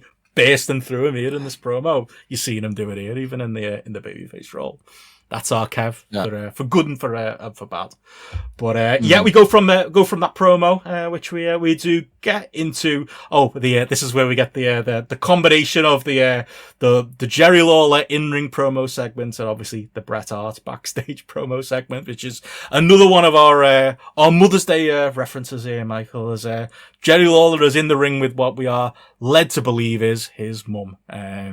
I guess that's supposed to be funny. I don't know. It's just some woman. Do we know who this woman is? It's just I had a look. Just a model for that joke, obviously, which would be funny if it wasn't Jerry Lawler. I think because you're watching, going, no. I've got to point something out here because this was like I'm watching, I'm listening. Did I just hear that? And I wind it back, and it's like knock you out your chair stuff, and it's an accident. It's clearly an accident.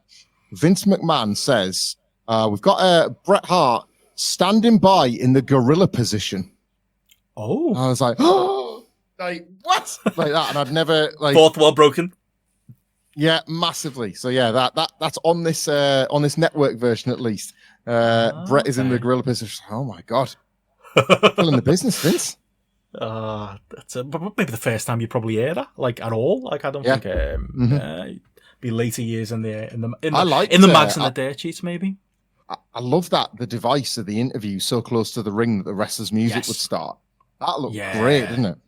That felt like something you weren't supposed to see because it's kind of like Bret's in the middle of talking, the music plays, and he has to talk a bit louder, doesn't he, to kind of get his point across. And then you see him like straighten his face and be like, "All right, I'm in the mode now of making the entrance." And he walks out. Oh, isn't that cool? Yeah. Wrestlers have to get into the zone before and Bret thinks about everything. He's thought about that. Oh, what would the fans want to see if I'm about to go out to the ring? They'd want to see me kind of like jazz up and get myself ready to go. Yeah, it is. It is cool, but it's obviously where Bret reveals that he in fact has not injured his knee, and it's all been a setup for Jerry Lawler. And if that's not enough for you, as he makes his ring entrance, he kind of half sells it, half kind of limps as he walks out, then does a bit of a jog, then he limps again, then he does a bit of a jog. And you're absolutely right to call out Jerry Lawler, not one of the better people in wrestling, but as far as a performer goes and as far as a heel goes, like he's fantastic at selling when you kind of see that you need the layers in this. You need Bret to reveal that he's not really injured,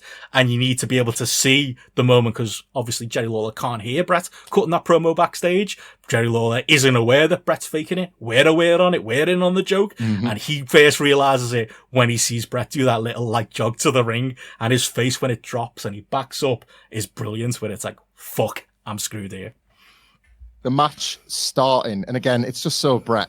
The match starting with like somehow they make the ring look like a school playground, and it's like a foot race where they like run in a circle. And again, it's just to illustrate that Bret can run as fast as he needs to, and Lawler is a kid, a little mouthy little twat that Bret's gonna catch. And like even that gets this extra story beat across. Like again, it's just like I never want to. And this always comes up when I do these like retro shows with you, but I almost don't feel good when I watch something and just think, oh, like, oh man, it used to be better. But like sometimes there's that extra layer of thought into the tiniest of things where you're just like, I wish more wrestlers thought on that level, because probably not enough do now. And I get why it's disappeared, but I miss it. The match is laid out as well. Like I watched it forgetting the result the first time I watched this back, and it's laid out like a squash, isn't it? Because it would be, because Jerry Lawler is the coward, Bret Hart is the valiant hero. And again, it's a little bit backwards logic that he's been the one faking the injury, but he's, like you said, that's Bret Hart. He's outsmarting, he's having to battle the odds, he's taking it seriously, he's going to have 2 matches that night. So what's his strategy going to be? It's going to be that he's going to use that fake out with the knee. But the match is built like that. He literally just smashes Jerry Lawler around for 5 minutes, which is perfect, because that's what this should be. That's what the fans want to see. Yep. They're going wild for it. That's all Jerry Lawler really needs to do in this version of him. He just needs to bump and stooge around, which he does brilliantly. And it's the nonsense that kind of turns it on its head. And it's kind of this would be, for the Bretro lads, a great Bretro episode where you can compare and contrast the 2 Bret Harts, because he does obviously does the Hakushi match earlier on, which is your kind of your work rate special. And this is just pure WWF nonsense. Like, Shinja turns up again. Busy night for him. Probably one of the biggest nights of his WWF career. He takes out the ref. Hakushi turns up again and he interferes. And it's just layer on layer. It's like a Monday Night Raw match, but a good version of it. You know, one of those like doldrum ones from the 2010s where it's like Coach beating somebody or something like that. And you have to cake it with interference upon interference upon interference. They just lay everything out there so that Lawler can go over and Bret can be righteously angry afterwards, but got to beat the shit out of Jerry Lawler for 5 minutes. I think it achieves a very different aim than the other Bret Hart match on this show, but it's in its own merits, maybe not quite as entertaining, but it's still up there. And I remember as a kid, and I'm sure you had this as well, whenever Lawler, and it didn't just have to be a match like this, but it could have been like a promo segment or whatever, like SummerSlam, I think about as well, 93. Whenever Lawler would get one over on Bret, you were furious, weren't you? That was how this story was effective, because you were as fuming as Bret was. How dare this little rat has even gotten one over, let alone won a match. Like, it was very effective in that kind of cheap heat way that you can't really do anymore. Now, when you see a finish like this, you just be like, oh, they're just protecting the babyface. It's the booking, whatever. But this, like, you just bought Lawler as this, like, absolute shithouse, and you were itching for Bret to just get one more punch on him just to get that tiny bit of extra revenge. And again, as you say, like, even the nature of it is so cartoonish. They come up with quite a nice, elegant way of having the referee distracted rather than being knocked out. He's trapped in the ropes. And it's just like, how has Jerry Lawler found a way where the referee is upside down? Like, how is he getting away with this? And it's just, I just think it's so well presented. Bit of trivia note for you here, Benno. Oh, go on. So this was the first time Bret Hart was pinned on a WWF pay-per-view since Owen at WrestleMania 10. So that was like a full year and a bit earlier. That was the last time Bret was pinned on a pay-per-view. Wow. Can you tell me when the next time he was pinned on WWF pay-per-view? Ooh. I'm going to guess by the way you've done the conversation, it's going to be later. A fair amount later. Pinned, specifically pinned. So the next time Bret, so he's pinned. Yeah, he's pinned here. When is the next time Bret is pinned on pay-per-view?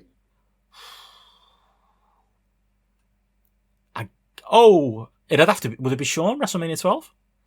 WrestleMania 12 is the next time he's so this is May 95. So he makes it the entire pay-per-view cycle without getting pinned again. And even then, it's not in the match. It's in the fucking 10-minute overrun that we all needed after that bloody 60 minutes. Like, he's still got that out, hasn't he? Hey, protected man during this period. Oh, brilliant. That's kind of that match, unless you've got anything else on that. Like I say, he gets the righteous anger, and obviously we'll follow that thread as we go afterwards. We get another Sid hype, which is a promo this time, isn't it? With him here, and again, you give Sid. You don't want to give him too much rope. You don't want to give him too much time, but you give him like a nice little punchy 60-second promo. I don't think it was again the presentation of Sid, maybe up until the match itself, fantastic on the show. And a little trivia note on Sid, because we didn't get it on the pre-show. It's this pre-show where he asks for a second bite, and Jim Ross goes, "We're live, pal." It's this pre-show. Oh, is that where it's from? Oh, we need to. Somebody out there must have that on torrent or something like that. Get it to us. This one. Amazing. Oh, I need to watch that back. But yeah, Sid promo leads into the actually, I say the main event's coming. this is the real main event of the evening. And a name that's going to be built into my brain going forward, Michael, is Matt Pomposelli is the man who wins the house.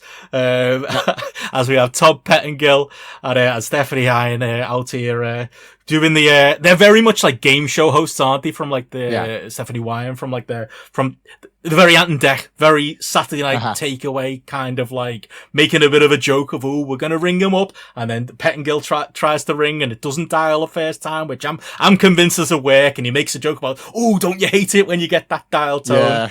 And then they get through to the Pomposelli house, which 100% is a shoot, as literally the family is screaming in the background.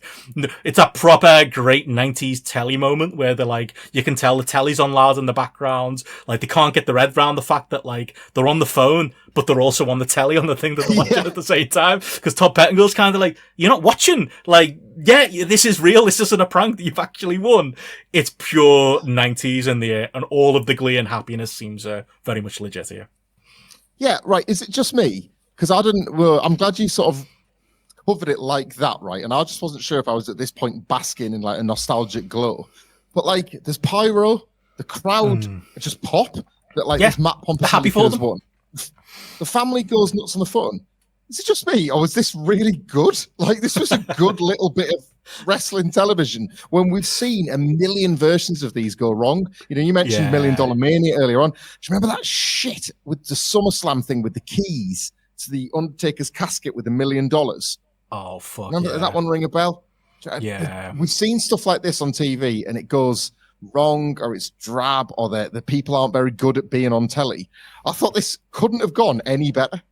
Oh, it's one of them. It's like, at the end of the day, you still got to pay for the house. But like I say, Vince seems happy about it, that he's doing it. Yeah. And yeah, like I say, it could have gone off the rails, but I think they mostly nail it as a segment. And the biggest note, I had same as you, is that the crowd do cheer it, because I feel like this would get heat now. Like, and I feel like it did get heat, didn't it, in some of those other examples where it's like, fuck you, you get a house. Everyone's just genuine, oh, Matt Pomposelli got a house. Isn't that nice for the Pomposelli family? Isn't that great? Did you say to me, isn't there a trivia note on this, what happens to the house? Presumably he lives in it for the rest of his life, and it's still standing to this day, and you can go there and get photos outside of it. You and I, if we'd have won that house, Benno, would share it to this day, and it'd form part of our like sitcom double act, wouldn't it? Unfortunately, the Pomposelli family weren't so keen. There was an article on WWE.com. I think it was from about like 2011 or something like that. Or I don't know when it was. But basically, they interview, it's 2012 it is. They interview Matt Pomposelli, who's now an adult, obviously. And he says he sold it after about 6 months. They just moved. How American is this, man? They just moved from New York to Las Vegas. So they couldn't then justify moving to Florida. But like, what a life, man. So they couldn't justify another move to one of the most awesome places in the world.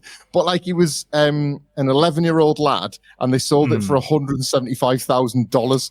So he was like Richie Rich with his house money. So it set him up for life, basically. It's one of them, isn't it? At that age, would you rather be rich or would you rather have the house? You'd probably go with rich, I suppose. Yeah. It would work. But like, oh, that's amazing. I personally, like you say, I would live in it for the rest of my life. I reckon at that point, it looked like a nice house as well. But God, that is, you've nailed something there. It is the most American thing ever. Because for me, I've got some plans on myself going forward. Like, for most of my life, it'd be like moving to Manchester, 45 minutes down the motorway on. Fuck that. Americans will just be like, oh, 9-hour flight. Yeah, that's fine. Do I know anyone there? No. I'm just going to I'm going to put a load of boxes in the back of my car. I'm going to start a new life in this state. Charmed. Charmed. Unbelievable. They're lucky, man.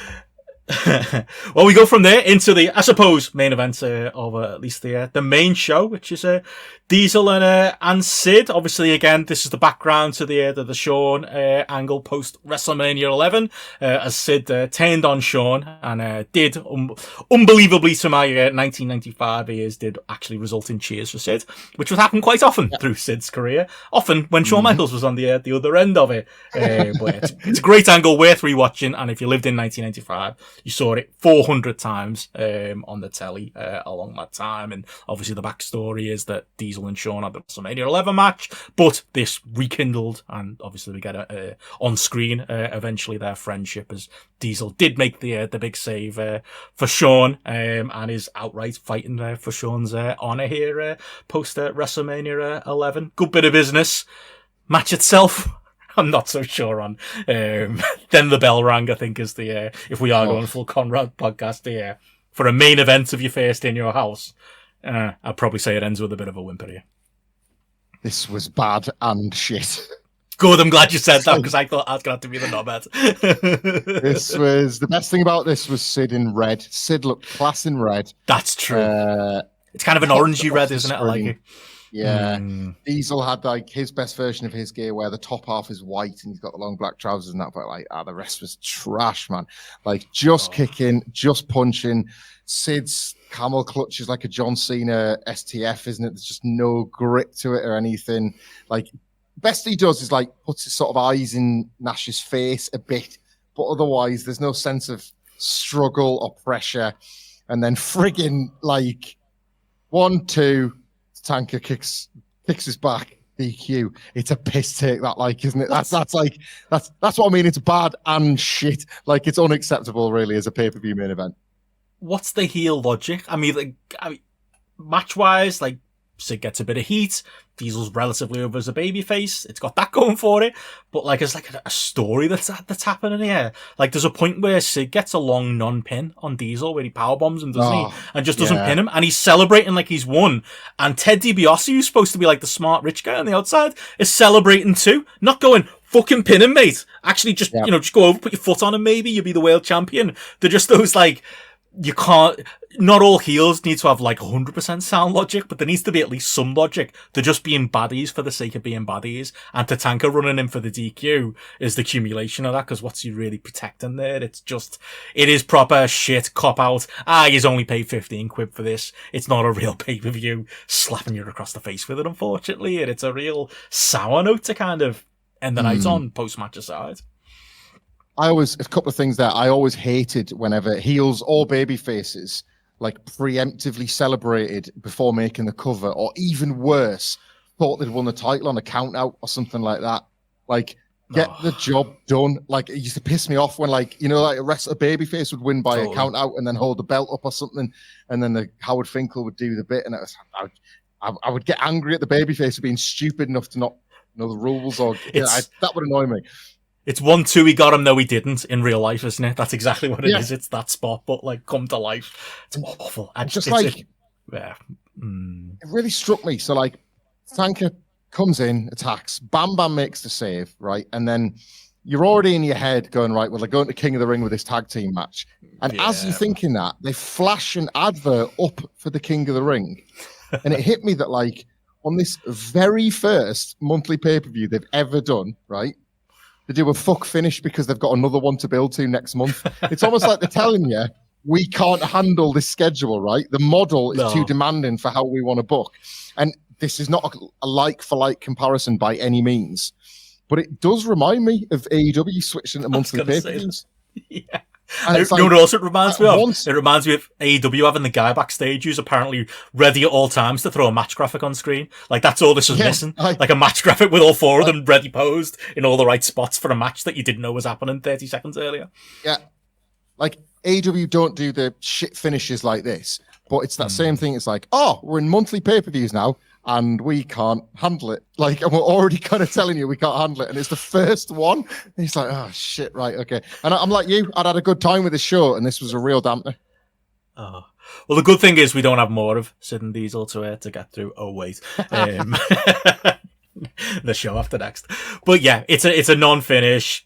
Bigelow makes the save, who again is kind of miscast as like that. He gets very much pushed aside once Shawn and Diesel on screen are a duo again. He's just a weird third wheel, isn't he? It's always a strangers post $1 Million Corporation and again, one of the worst stables of all time, the $1 Million Corporation. Like how just I know heels aren't supposed to be likable, but just how turn the channel over group of goobers that stable was, with no real reason to be around each other outside of $1 Million Man. But yeah, really weak ending to the show. I will say at least the Coliseum home video or / Silver Vision video does go immediately into your favourite, Michael. Oh, go on. Well, so you didn't watch the network version of this? Oh, why? What happens? Okay. So I'm going to describe this to you and you're not going to believe me. And then afterwards, when we finish recording, go and watch it right. So the commenter, I think Vince says, the first ever In Your House was out of this world, right? That's how the show goes off the air. And that cues up a video that they made from the time of two aliens planning to destroy Earth, right? Stick with me here. They're going to destroy all of Earth. They're like, yeah, we'll take out that planet. And then somehow they see on Earth a broadcast of the World Wrestling Federation. And the aliens are so like, wow, the World Wrestling Federation, right?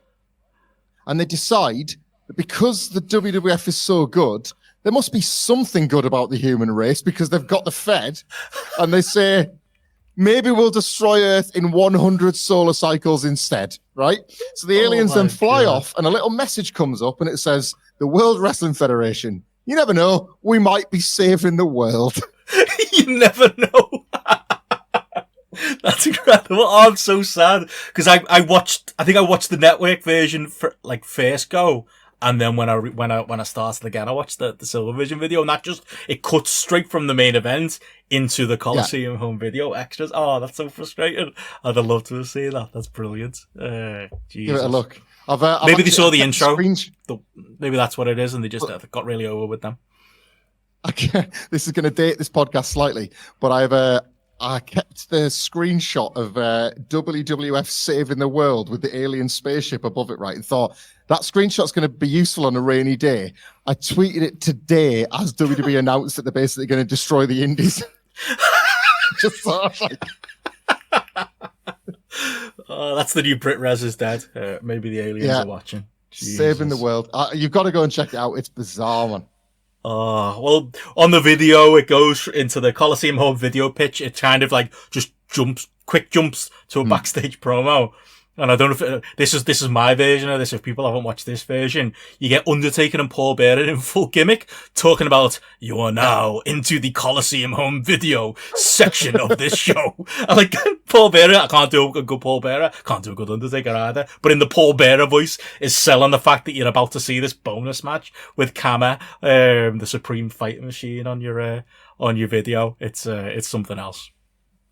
Aye, it's a BSK derby, this, isn't it? So, like, they've gone straight from playing Bones to the ring. But there's the Undertaker was nothing shit, to say right? There is nothing to this. There's a bit in the commentary that you wonder if they, like, Doc Hendricks knew this was ever going to make air, where Vince goes, oh, man, what's it going to take to put the Undertaker away? And Doc goes, possibly a wrestling move? Because nothing is happening. It's just, I like the melting down of the urn. I bought that as a kid. I quite like the urn getting melted down into a chain. Made sense, didn't it? Yeah, to make it into a chain and stuff like that. Karma does a half crab look shit, does a bear hug look shit, and that's all they've got. They've got like those two moves and some punches. It's a piss take again. It's rubbish. Not much of a Supreme Fighting Machine, is he, Karma?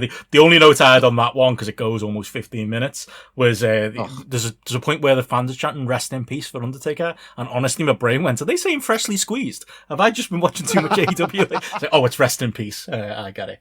Yeah, that's a stinker. The other dark match that's on the tape is Bam Bam Bigelow beating Tatanka in an 8-minute match. There, I haven't done a Bam Bam Bigelow mixtape on the GRAPPL side. It's in the upper echelon actually of Bam Bam Bigelow singles matches. He even does a cartwheel. Outside of that, though, it's more $1 million corporation nonsense. It's the type. If I was watching this tape at the time, I think you'd realize yourself the actual main event has already happened. You can't kayfabe me that these matches are worth keeping this tape running. If they had minute by minute stats like you get in Podcaster or in YouTube, you'd see like the down arrow going as people just go, right, there's not much left on this tape. I'll turn this off. There's nothing to be offered there either. No, on the positive side, though. They were rivals for so many years to Tatanka and Bam Bam, and I don't know why. Like, they've been doing this for like 3 years as heels and baby faces. Never had chemistry, did they? dull. Easy night's work. Probably we can both DOS off here. And I was going to say on the positive side though, it's not on the tape that I watched, but did find a version of it on YouTube, as it does come from a Raw, the other dark match that's on here, because the main pay per view ends with a non-finish. Let's end the live portion of the show for the fans in the house with a time limit draw. But it's a very good time limit draw, as Owen Hart and a chunky looking bicycle shorted British Bulldog of their famed King of the Ring 1995 qualifier match, which, as you noted, is most notable for the fact that the cameramen have been very clearly told, whatever you fucking do, don't shoot the house. Don't shoot the entrance. Don't even go to a camera angle that looks anything like this is In Your House. This is Monday Night Raw, and that's what this show is, and we're going to kayfabe it till we die. But it's a good 15-minute match if people haven't checked it out. It's it's Bulldog with his working shoes on, and you know it because he does a surfboard. And when Davey does a surfboard, you know he's on that night. Yeah, it's anybody wants to see it. It's the June 5th Raw, and there's just like it's your Bulldog Owen match, but the commentators and the wrestlers are really in sync when it comes to the time limit running out. So the sprint stuff to do at the end about all the different pinfall exchanges and that are unbelievable. So good, so good. Yeah, definitely one worth checking out. Very much more so than the extra dark matches there. My VHS copy of this did end with I thought it was going to be strategy tips for the In Your House game. It's a couple of years later, unfortunately. I got strategy tips here from Pettingill for Demolition Man, the video game, and a Bruce Lee strategy game. That's how the video ends. He's literally telling you it's up, down, left, right, A start together. That'll get you this special. This will get you that special. And it's like, why is this on this WWF tape? It's so weird. I think it's an Acclaim tie-in or something. I always thought I'd have Todd Pettingill happily read the phone book to me, and yet that was proven wrong watching these things because it was too weird, wasn't it? He only belongs to me talking about new generation wrestling. I wouldn't even like to hear him as a New York morning DJ because it's not what he was born to do. He was born to do this. Yeah, that's it. He was the original. I always like that line from Road Dogg to Michael Cole. You look like Pettingill. He's the original Michael Cole, and he deserved that a longer run as far as I'm concerned. But yeah, that brings to the end of my tape, and to the end of the show review here. Good place to start, I'd say. This In Your House journey. Yeah, it's nothing, I'll say this for it, right? And this is one of my biggest problems watching wrestling in the modern era. Nothing until we got to the dark matches felt like it was taking the piss out of my time. And that was like made me feel glad for the shorter run times and why the B shows were probably going to work. It's like, well, if you haven't got much of a roster, just don't overexpose them. And other than the stuff that wasn't on the pay-per-view, they didn't. Yeah. That's it. We got Double Bret. That was in there. Got a little bit of a work rate for us, a little bit of character stuff, and yeah, we got the ongoing Diesel and Sid story, which we're gonna see paid off in our next one, as it is In Your House too. Naturally, will be the next review, and Shawn Michaels does come to work on that one, so I'm looking forward to seeing Shawn on there, even if the match selection on that show isn't necessarily making me be too excited, but we'll see when it comes to it. But yeah, anything else on In Your House one, or anything else to say before we get out of it? I don't think so. Just to sort of again ask listeners, well, thank you very much for joining us. Thanks for being our first house guests on this first podcast. There we go. All looking forward to more to come. Just to say again, don't forget to leave us a 5-star match review. New Generation is great. CM Punk is great, but it can be absolutely anything you want. You can be nasty about us. You can say whatever you.